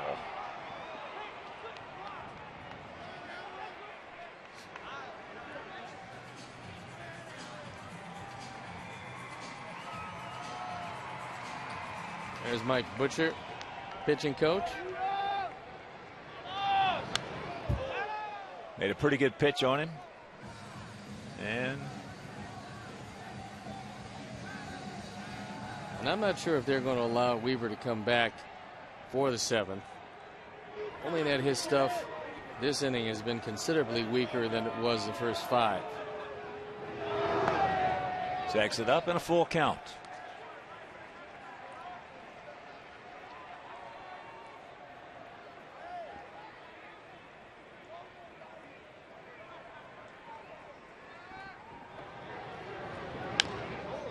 Getting the over breaking ball and got away with it.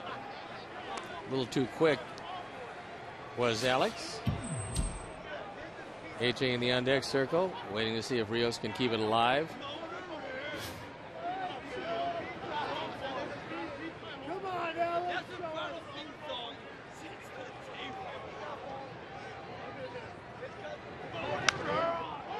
High, right side. Trumbo stays right with it. Mark makes the catch. And that'll retire the side, but the error off the bat of Beckman. 2-run homer by Dunn. It's a 1-run ball game.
Attendance at each home game will receive a New England Coffee game card redeemable for $1.50 off a bag of New England coffee from participating retailers. For tickets, call 866-SOX-GAME or visit whitesox.com.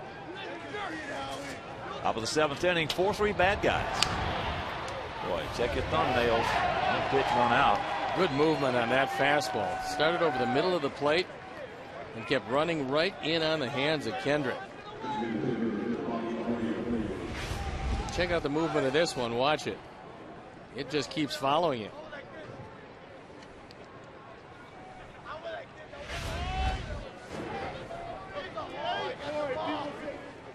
So here's Bobby Abreu.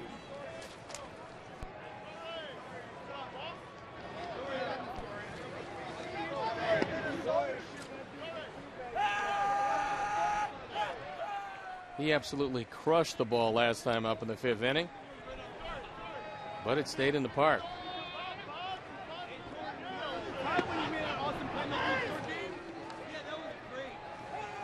One and one to count.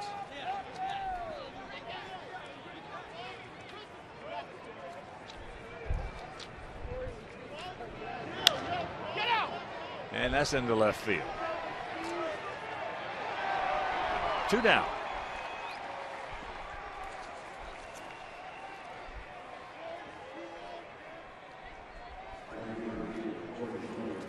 That'll bring up the right fielder, the cleanup hitter, Torrey Hunter, who is 0 for 3. Grounded to short, struck out, and then lined out to center.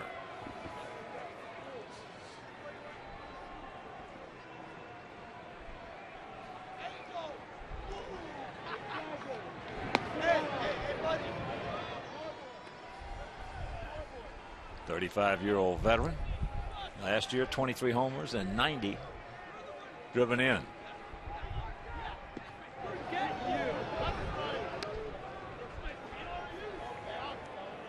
Two and 0.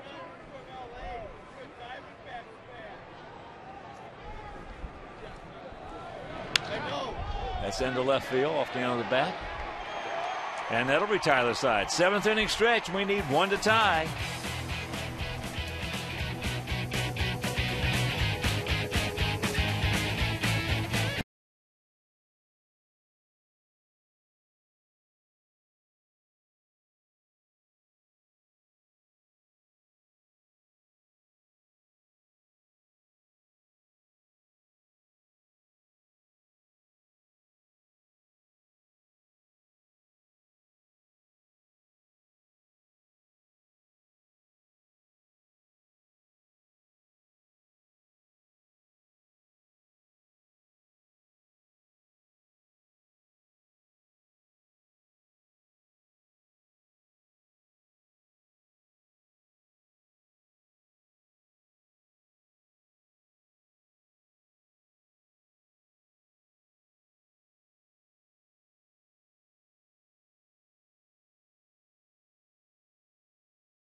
Inning.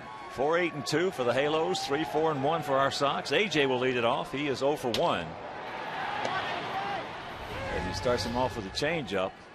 AJ was hit by a pitch and scored back in the 3rd. Then leading off the 5th, he hit a one-hop rocket right to Trumbo at first.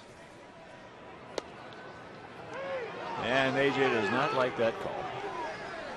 91 pitch mark for Weaver. They elect to go with him here with the 7th.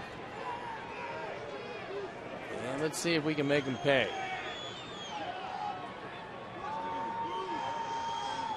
Wanted upstairs.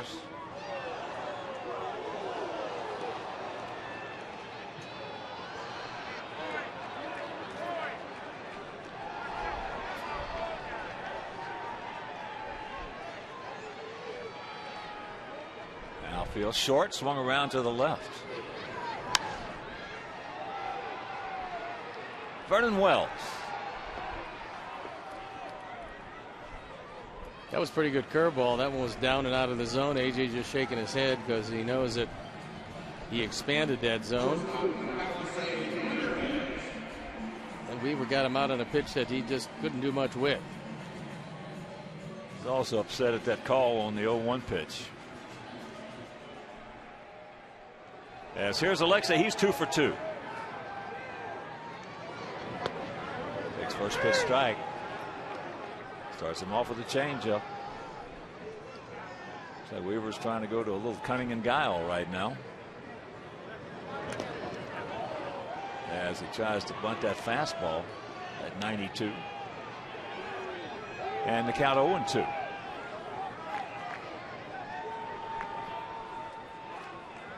Tomorrow, Gavin Floyd against Tyler Chatwood. That game will be over Fox. WFLD, Channel 32. A 3:10 start. Finale of this series in this homestand on Sunday. Mark Burley, who was just awesome his last time out, against Dan Herron. As the off-speed pitch popped up, and that didn't. He's just really just tossing, playing with them right now. Well, right now I think he realizes that he's not going to be able to throw a whole lot of fastballs with the same stuff that he had earlier, so he's gone to plan B in the middle of the game. That's what good pitchers do. And they got a brand new closer. Jordan Walden has taken over for Fernando Rodney. And odds are we will take a look at the big right-hander here tonight.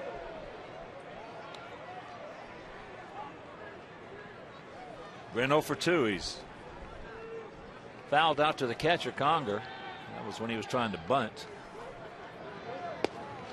And that fastball off the plate. Then he grounded to first base.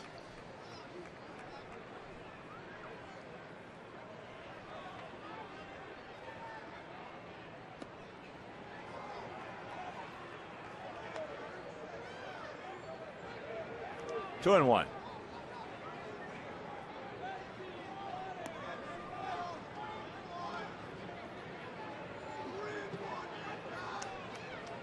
Outfield, right to the right.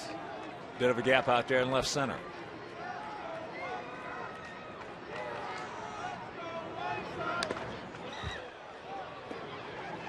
That time made a mistake with a changeup and got it on the inner portion of the plate. He was lucky to get away with this one. Dodge pitch tracks to see where it is. Just kind of hanging over the middle portion. Went right off the mask of Conger. And this will be the pitch number 102.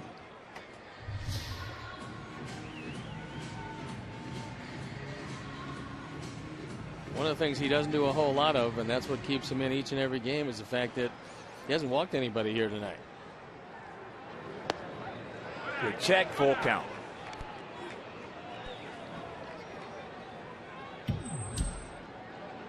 Juan Pierre on deck. If Morel can keep it alive.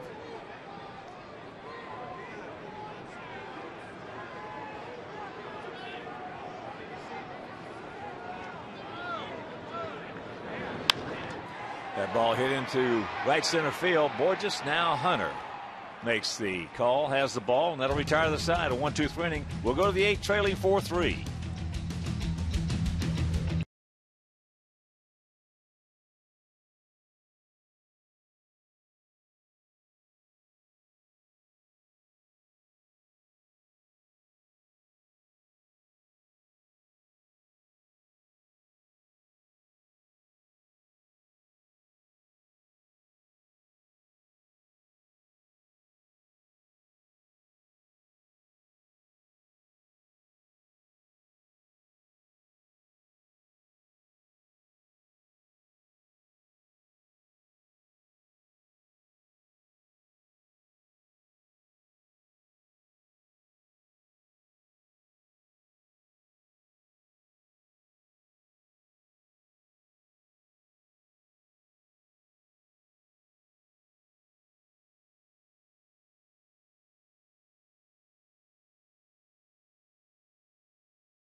First pitch right here from Jeff Gray to Vernon Wells, taken for a ball. Wells 0 for 2 with a walk. It was a big one. Coming with 1 out in 4th inning. That started off that 4-run 4th.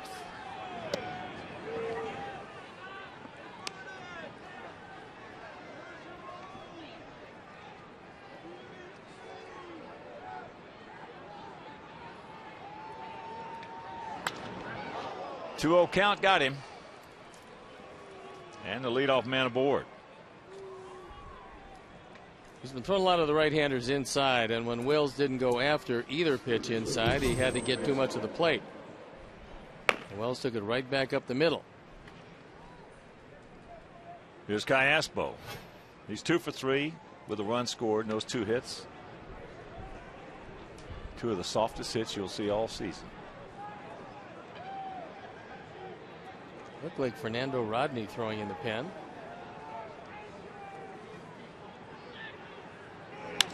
And that's back through the middle. That was hit good. So the first 2 men reach.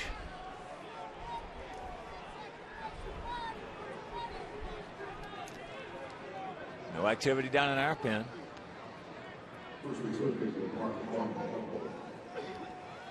And that'll bring up Mark Trumbo, who's 2 for 3. Singled in a run and scored in the 4th. He doubled in the 6th.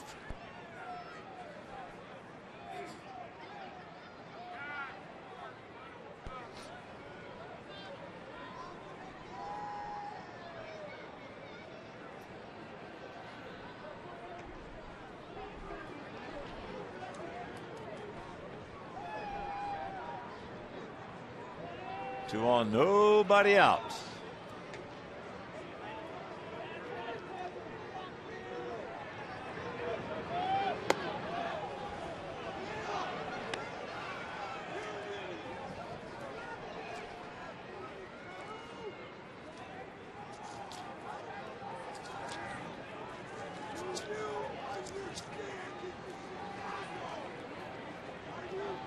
Trumbo 6'4", 220. Takes the strike.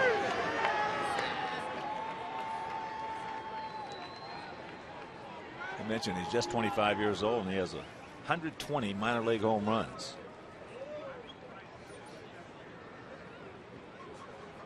Reminds you of what they thought that Brandon Wood would grow into.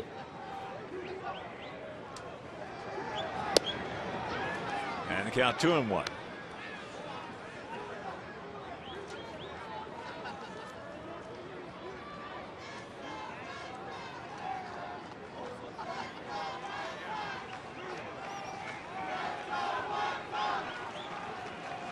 It is a very big inning for Jeff Gray. Now it looks like the bullpen is going to spring to action. Juan Nieves getting the call. Ate him up. Boy, he just buried him in there. Now the infield fly rule is called, and that's out number 1. Gray keeps going inside. And Trumbo thinking about the long ball. Gets the short ball.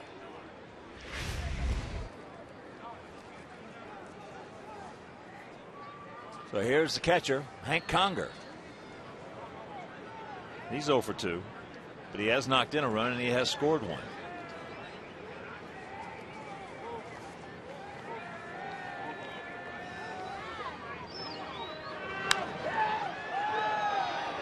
Out and around that one. Will Oman starting to loosen up in the pen.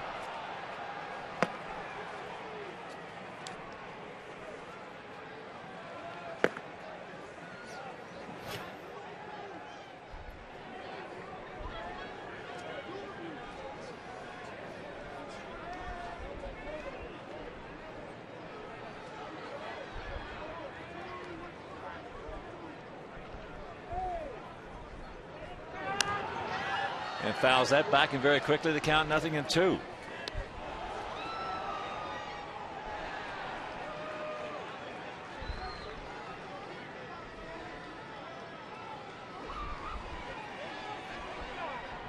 Young Choi Conger. Ergo Hank.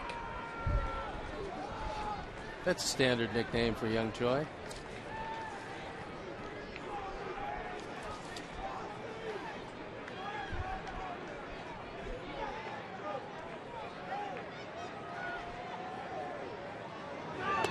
Got it back going. Well, first round draft choice, still very young. Still learning how to work his own pitchers, keep his offense together. And he's got a real good instructor in Mike Scioscia, the manager.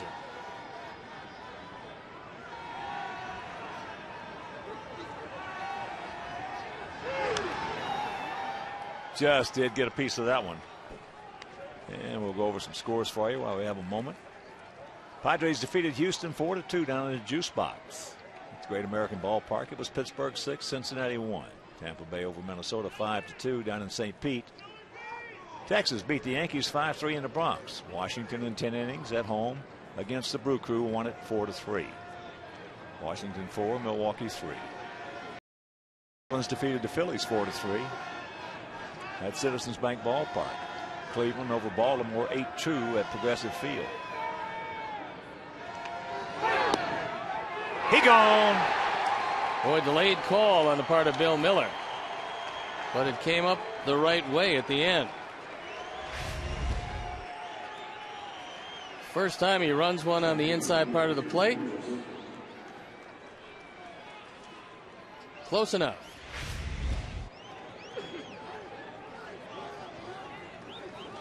So here's Borges. Had a little slow roller down to third base and beat it out. He's 1 for 3.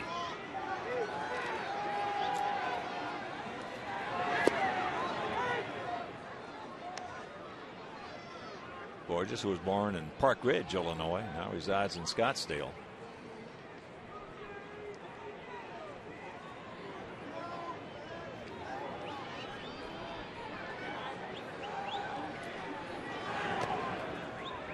And the count 2-0.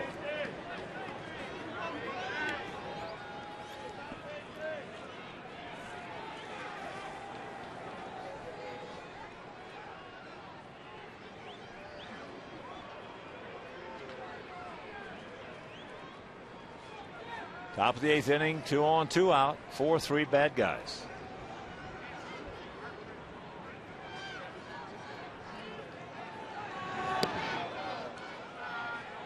Well, this is the guy you want. The guy on deck is 3 for 4 tonight with a couple of ribbies.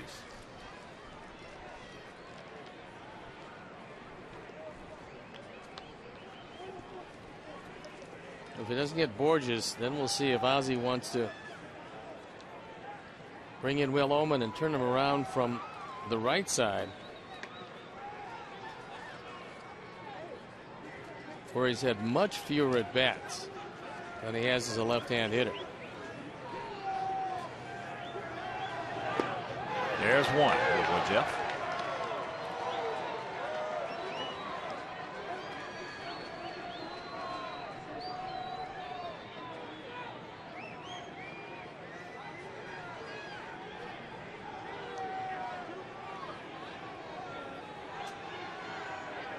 Outfield, straight up. And that will load him up. And here comes Ozzie, and he's seen enough of his tourist as a left-hand hitter. He wants to turn him around to the right side if he stays in the game. Well, this tourist is not afraid of knocking a run, as he's going to take the ball from him as Jeff Gray will depart. Oman comes on, and we'll be back.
to the pen.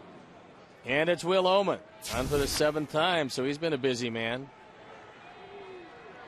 ERA a little higher than he would like.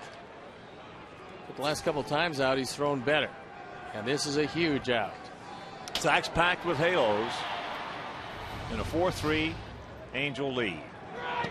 Breaking ball strike. Stewart singled hard in the first. He singled hard in the third. He doubled hard in a couple runs in the fourth.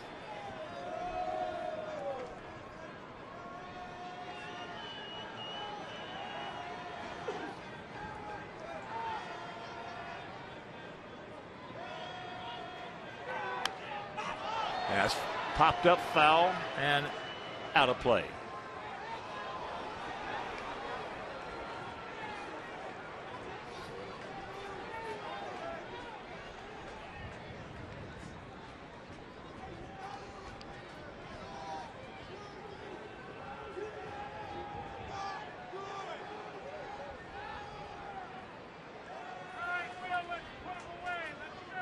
Outfield. Straight up. Bunched just a bit. About equidistant. Quentin a little short out there in right field. Well, backing off the line at third as the 0-2 pitch. That's popped up. Wynn's got it and takes it out of play. Well, they almost got there, but just couldn't get to it. And a reminder, you can take the White Sox with you wherever you go this season. Just subscribe to MLB.tv to see every Sox game live or on demand on your computer and your other favorite devices. So visit whitesox.com to order.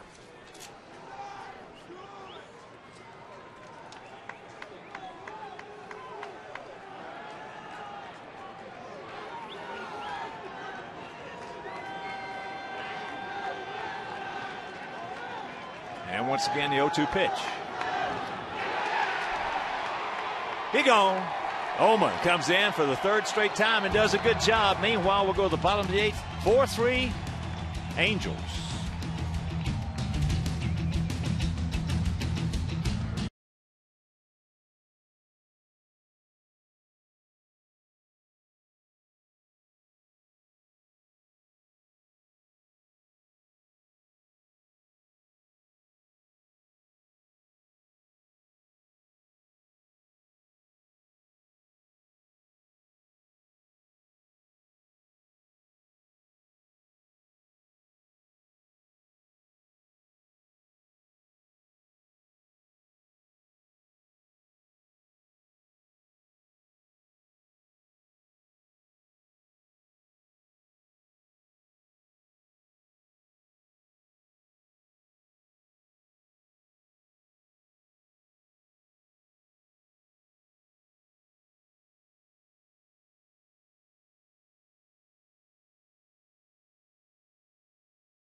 Abreu. Montpierre goes back to the wall. The wind fortunately blowing in, and he takes a home run away from Abreu with a great catch in left field. That's our Home Depot doing more on defense. And now we're going to take a look at Fernando Rodney, who lost his closer's job. And we've seen him over the last couple of years have some big control issues. 5 walks in 5 2/3 innings. And maybe he'll leave that control in the bullpen.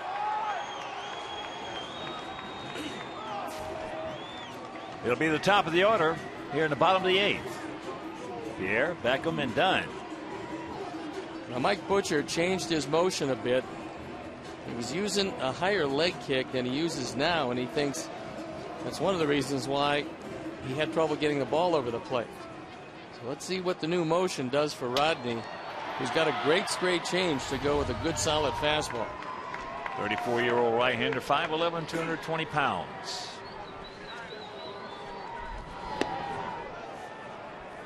That fastball at 95.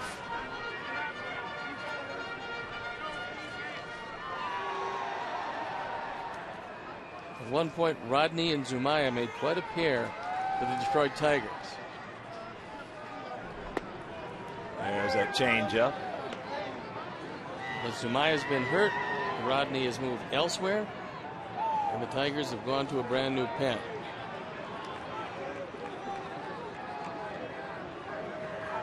One's due. He's 0 for 3. A little tardy on that fastball at 95.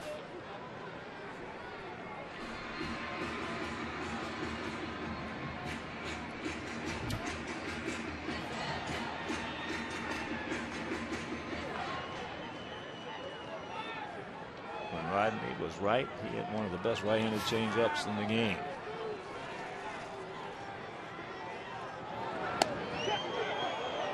He did not go.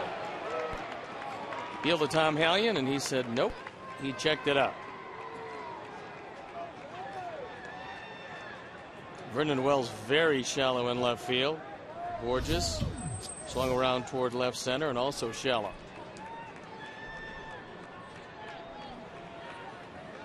Two-two pitch. Change up high. Ball 4, base hit right here. One. Best way to get this game tied is walk that leadoff man. Gordon Beckham waiting patiently.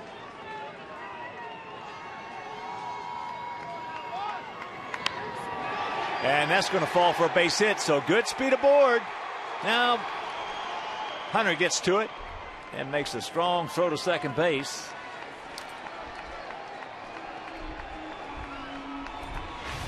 Rodney goes to a 3-2 changeup. And Juan Pierre just flicks it out into right field. Wasn't a bad pitch, just a good piece of hitting. And a terrific play by Hunter. Because he knows that Pierre's thinking about two, and he set up to throw it as he went after the baseball. So here's Beckham. He's 1 for 3 with an RBI and a run scored.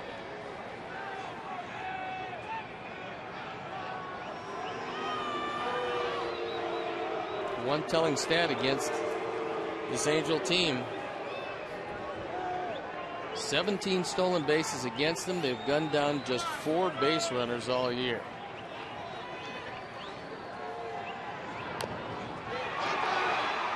They're going to go to second base, and it's in time. Terrific play by Hank Conger. It's not a good bunt by Gordon. Well executed defensively.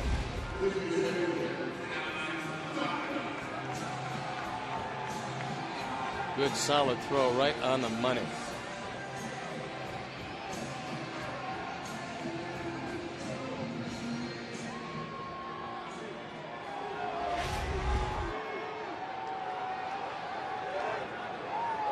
So here's Adam Dunn, 1 for 3, a 2-run homer, his second of the season.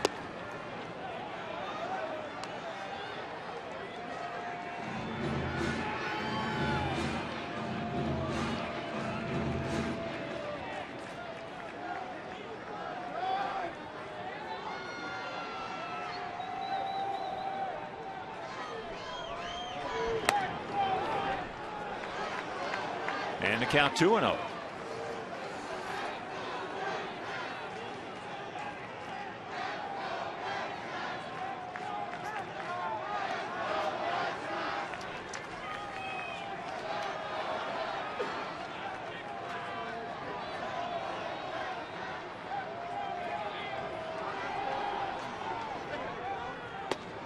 Change up. And here's our Xfinity high-speed action replay. After the rain delay,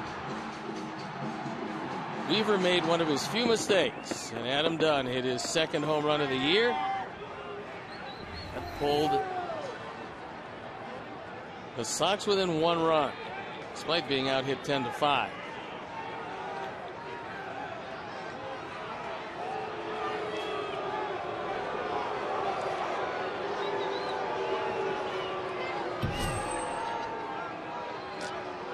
Canerco on deck. Sergio Santos, Tony Pena going in the bullpen.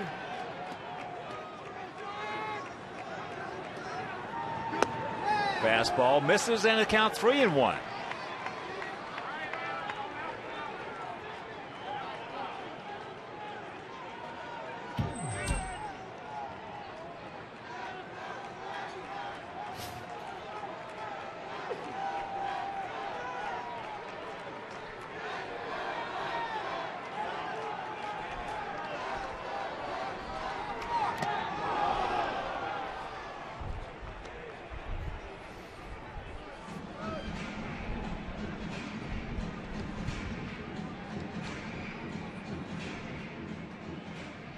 Come on, Adam.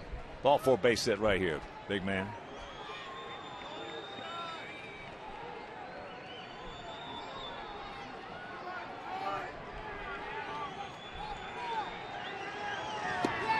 And that's ball 4. So now we'll see late if Ozzie wants a pinch run for Adam Dunn. He represents the potential go ahead and possibly winning run. And here comes Lillibridge. Pinch hit for Dunn, who's had a good night tonight, and his night is done.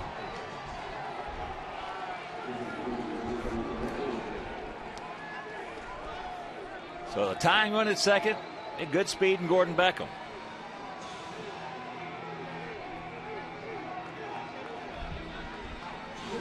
Mike Zosha going over his lineup card, taking Dunn off, putting Lillibridge on.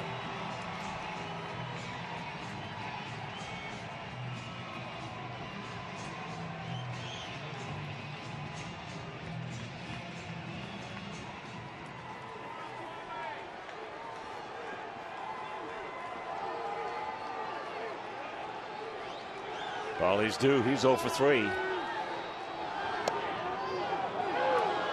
Take strike 1, says Bill Miller.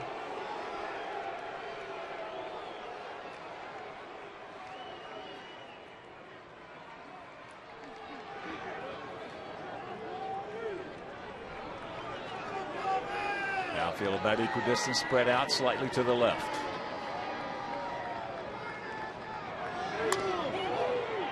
There's that changeup, and all of a sudden it is very quickly 0-2.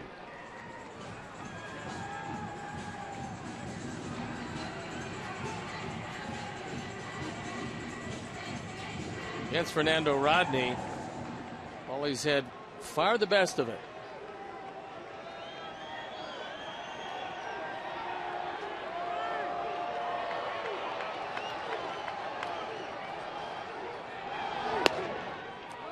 He reached back, put a little giddy up on that one at 97.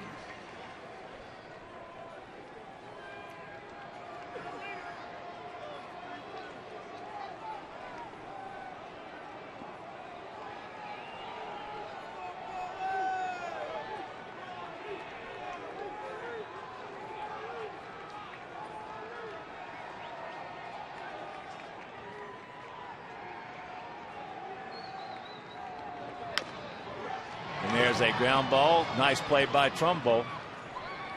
On the short hop, picks it up. Gets Canerco at first. 2 down, and that'll bring up Carlos Quentin with ducks on the pond.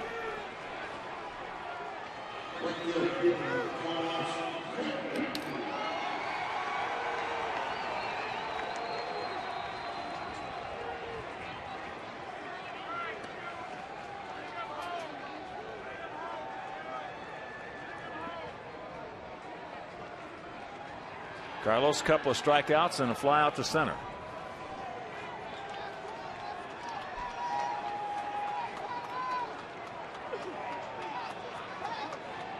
Come on, Carlos, one time, buddy.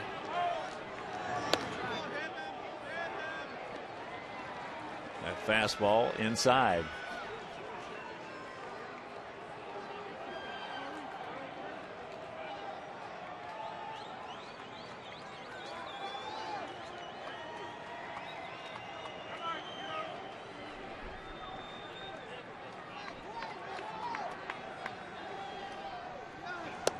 And the count 2-0.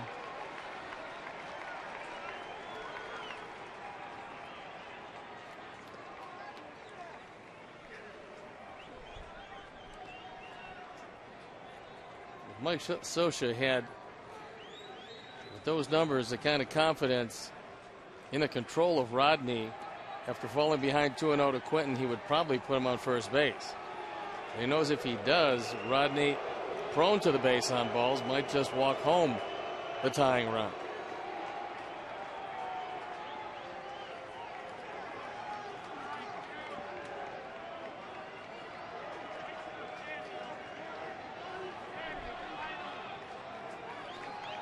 And once again, now the count 3-0. Alex Rios waiting on deck.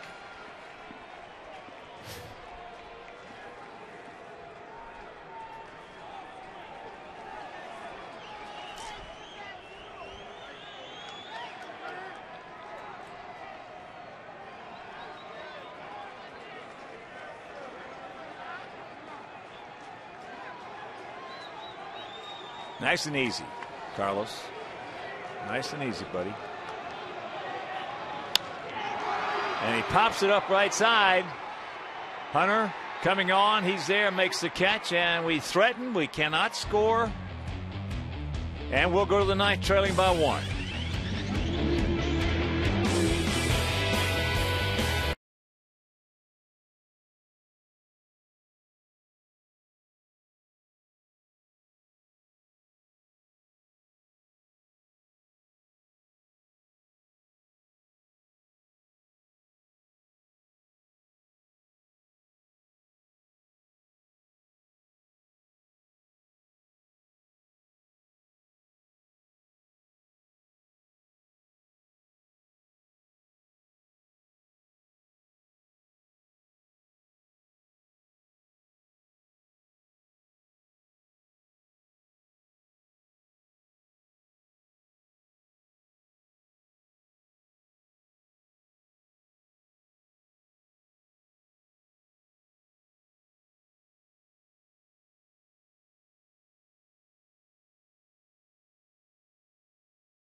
Begins on Comcast Sportsnet. Scottie Pippen joins Neil Funk and the always entertaining Stacey King for Game 1 of Bulls-Pacers. Coverage begins at 11:30 with McDonald's Bulls pregame live. Bulls-Pacers Game 1 tomorrow at 11:30 right here on Comcast Sportsnet.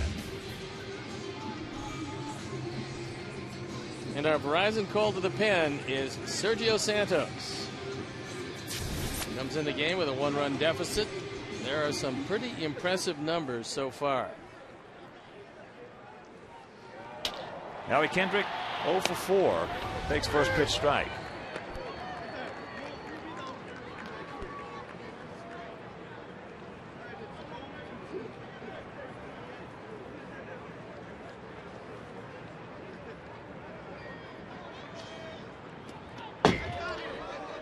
One and one to count.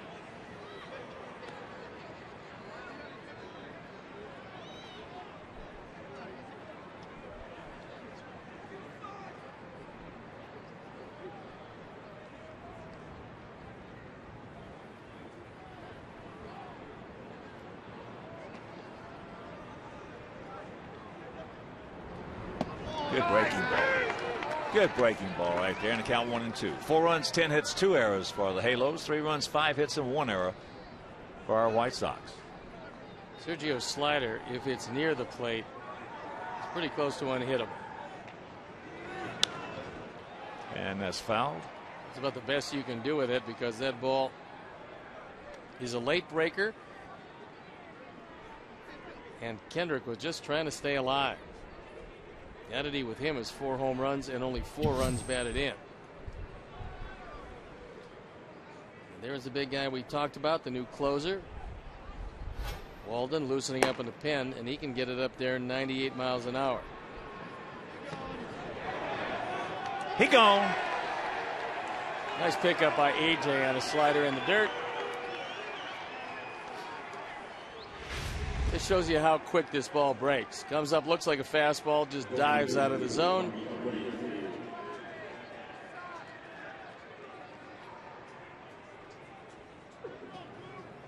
And AJ puts a tag on him.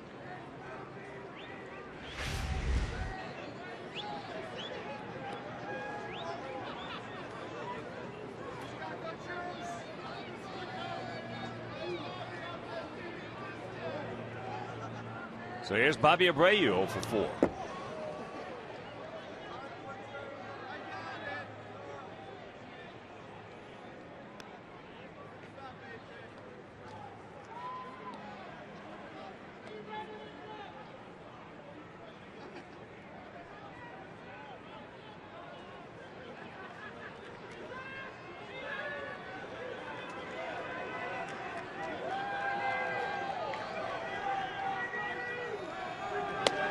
On the outside corner, that evens accounted 1.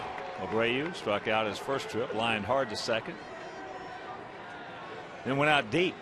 Juan Pierre taking a home run away from him in the 5th, and then in the 7th went out shorter to left field.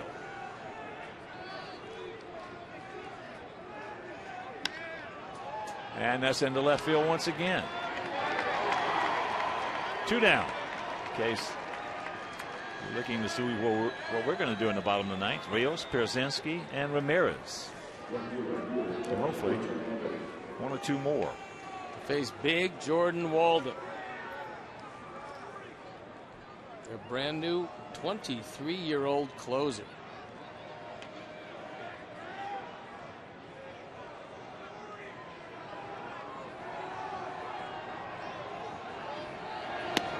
Hunter can't get the fastball at 95.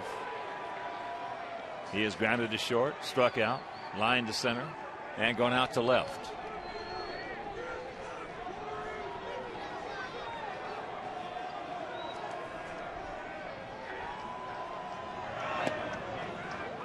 One and 1 to count to the 35-year-old veteran.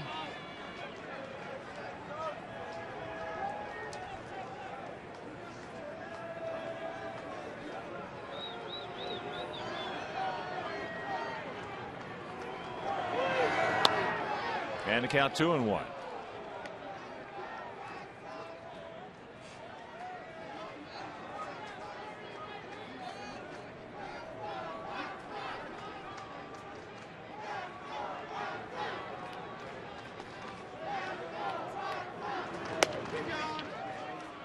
Three balls and a strike with Vernon Wells on deck.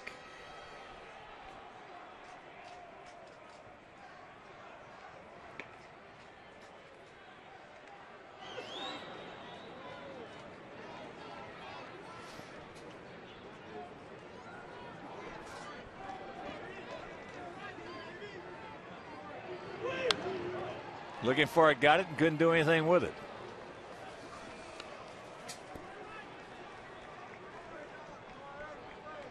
And it is a final from Denver. Rockies shut out the Cubs 5-0.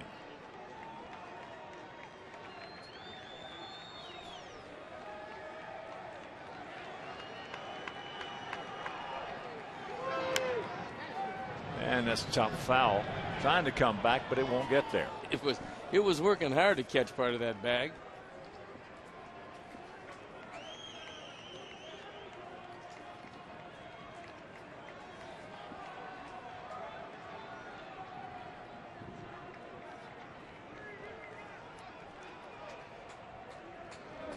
In that Colorado Cub game, Chaston the winner, he's 3-0. Garza takes the loss, he is 0-2. And once again, the payoff. Watch out.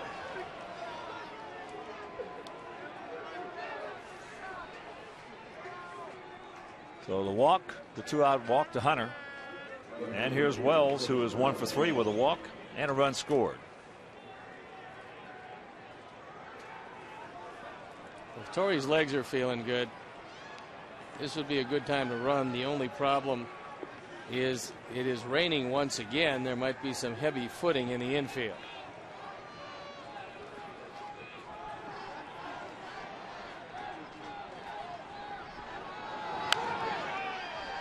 And that's foul back.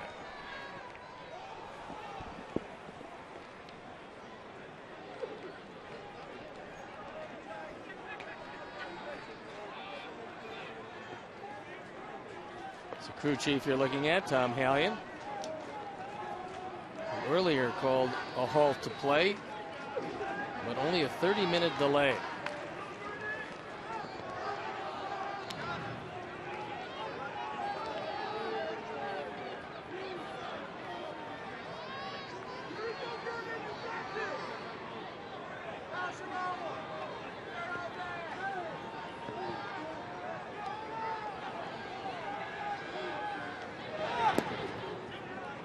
One and one to count to Wells. Last year Toronto hit .273, 31 homers, and drove in 88.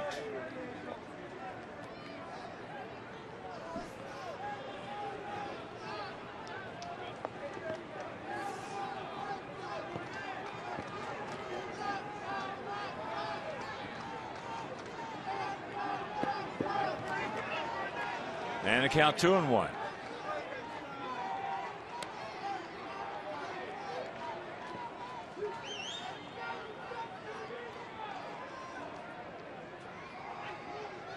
Come on, Serge.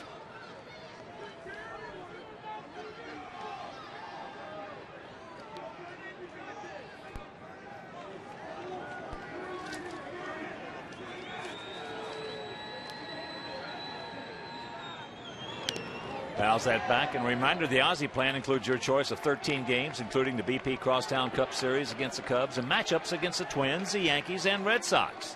Now, the Aussie plan is available right now and starts as low as $171 per seat. So call 312-674-1000 or visit whitesox.com.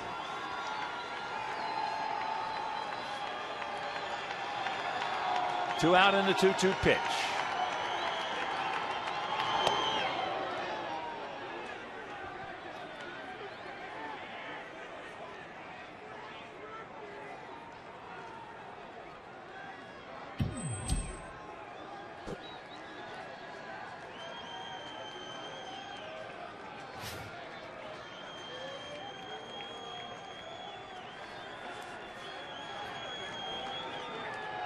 And the payoff.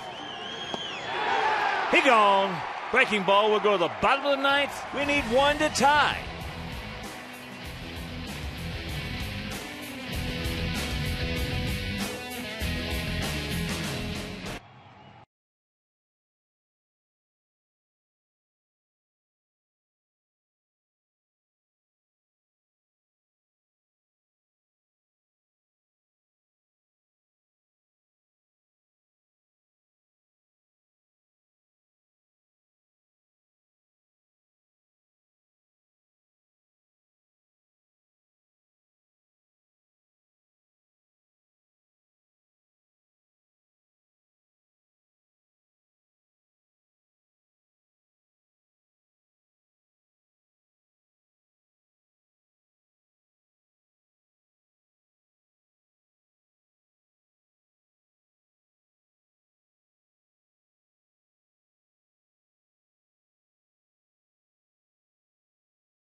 Who's on for the 8th time.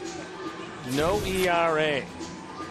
6 1/3 innings, 2 hits, 8 strikeouts, 2 walks. He's a big, hard-throwing right-hander. And when Rodney had trouble with his control early in the season, Walden took over as a closer.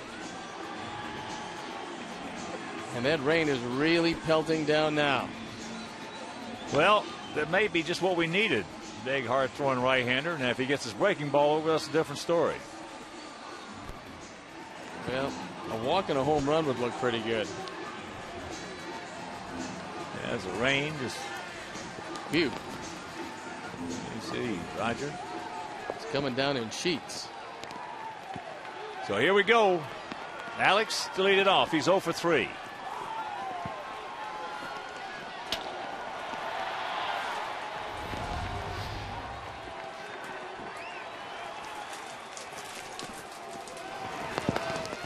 First pitch strike.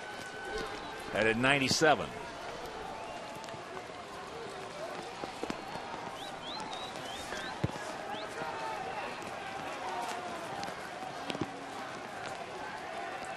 And Hallion says, get the tarp out.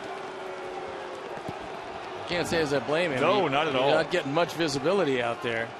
Not at all.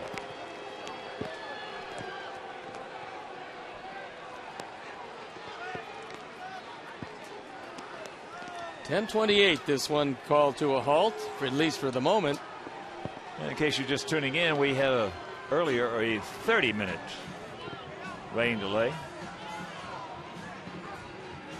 That tarp's going to be nice and soggy now to roll out.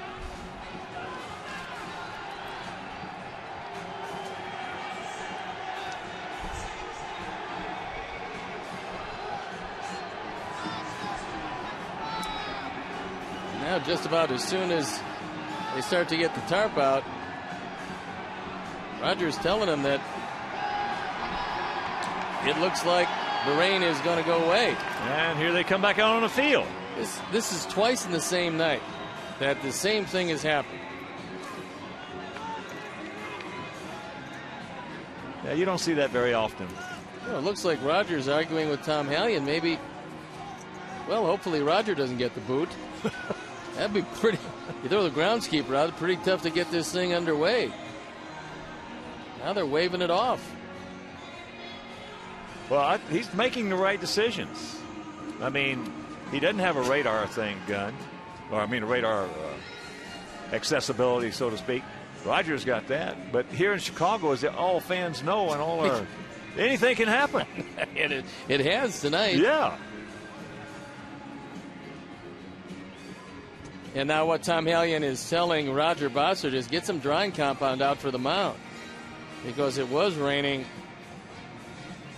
quite a bit, and the mound is a little slick. So now the other umpires come back out.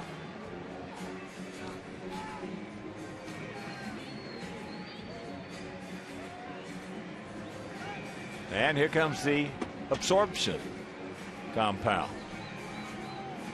Quick dry.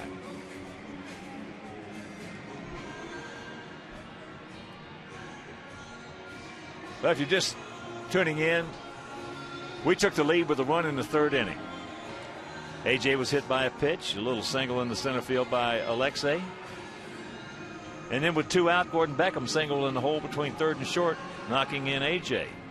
Then in the very top of the next inning, the fourth, Hunter led off with a strikeout, then Wells walked. This was against Phil Umber, who pitched well tonight. Callaspo had a little duck snort single just over the head of Alexei Ramirez. Then Trumbo doubled. And here was the play that really hurt a little bit. Conger hit a little ground ball to the left side. Brent Morrell comes in on the run, takes it, got a throw to first base, made a bad throw.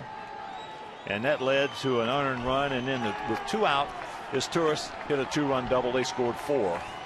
Adam Dunn homered a 2-run shot in the 6th. And that's how it stands.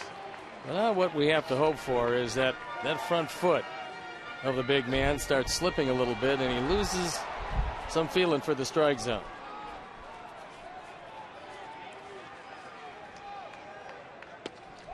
And that's off the corner, so the count 2-1.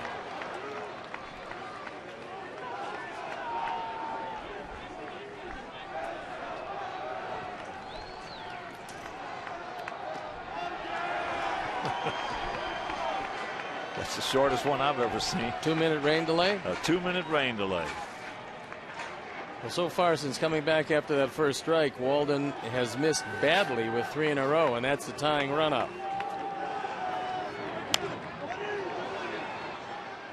And a full count to Rios. AJ on deck. Alexei in the hole.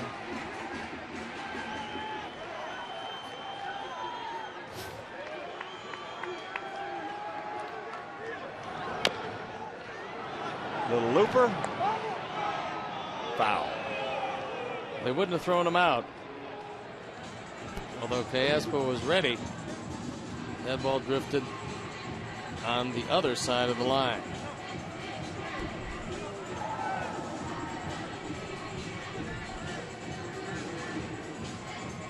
So we'll have a redo on the 3-2.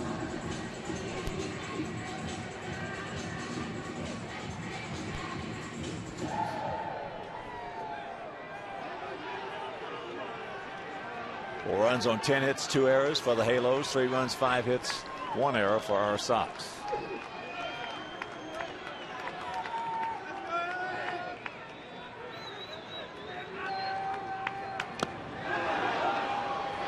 One down. A little piece of it, but it stayed right in Conger's glove.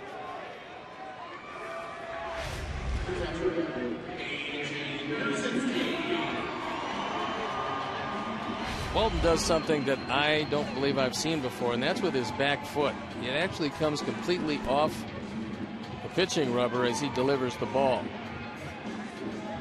It's most unusual. See if you can pick it up from this angle from center field and watch his right foot as he delivers the ball home.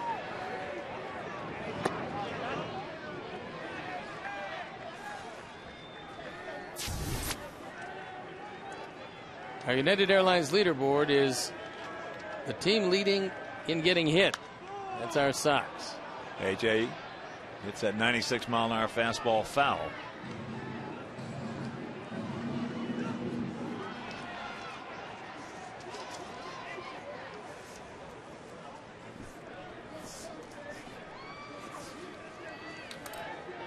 AJ 0 for 2.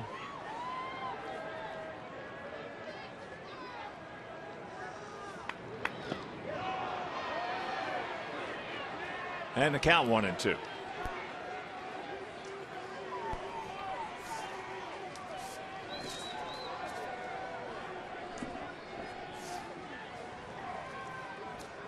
Come on, AJ, start us off right here, buddy.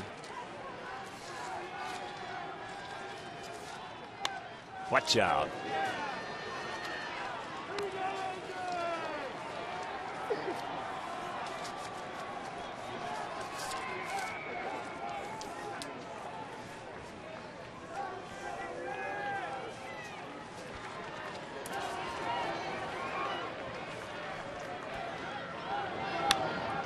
And another foul.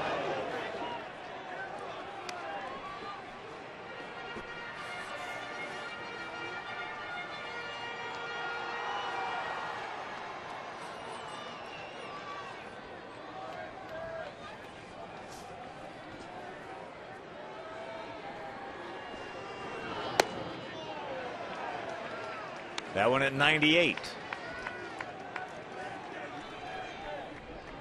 Boy, managers love to see stuff coming out of that bullpen. Well, this young man has some, despite being drafted in the 12th round. But on the other side of that page, hitters, they don't care how hard you throw as long as it's fairly straight and you can't get a breaking ball over.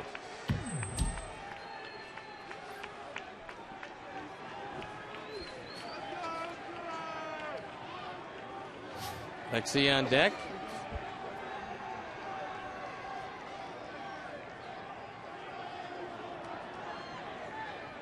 Ball for base hit. AJ. Down ball right side. Hendricks got him 2 down. So we're down to our last out.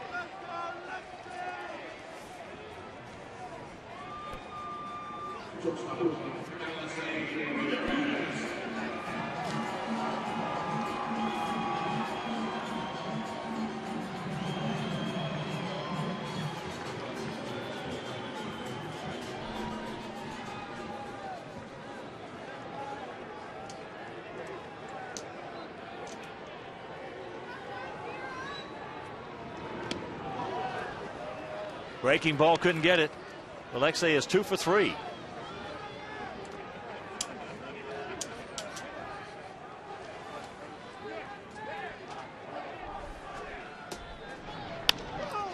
That's looped out into right field. It's going to hang up for Hunter, and this ball game is over. So the Sox take it on the chin here as they gave up a couple of unearned runs in the 4th inning. And for the most part, Umber pitched well again. I thought he did okay. Obviously, the air did come back to haunt him, but he went 5, and then the bullpen did a pretty good job. Gray came in for 2 2/3, Oman for a third, Santos for a scoreless 9th, but at the end, the Angels just held on. All right, and let's check out our GMC player of the game. It is the big 6'7" right-hander, Jared Weaver, picking up his 4th victory of the season. Our GMC player of the game. So for my partner, the Stone Pony Steve Stone, our director Jim Angio, our producer John Walden, our associate producer Kat Lysick, our technical manager Mark Harper, the executive producer Jim Corno Jr., also for the mayor, and runs the booth up here, Mean Joe Groove, and in the booth with us, Mike Mayer, Frank D'Amato, and Jeff Hilbert. This is a Hawk. So long, everybody.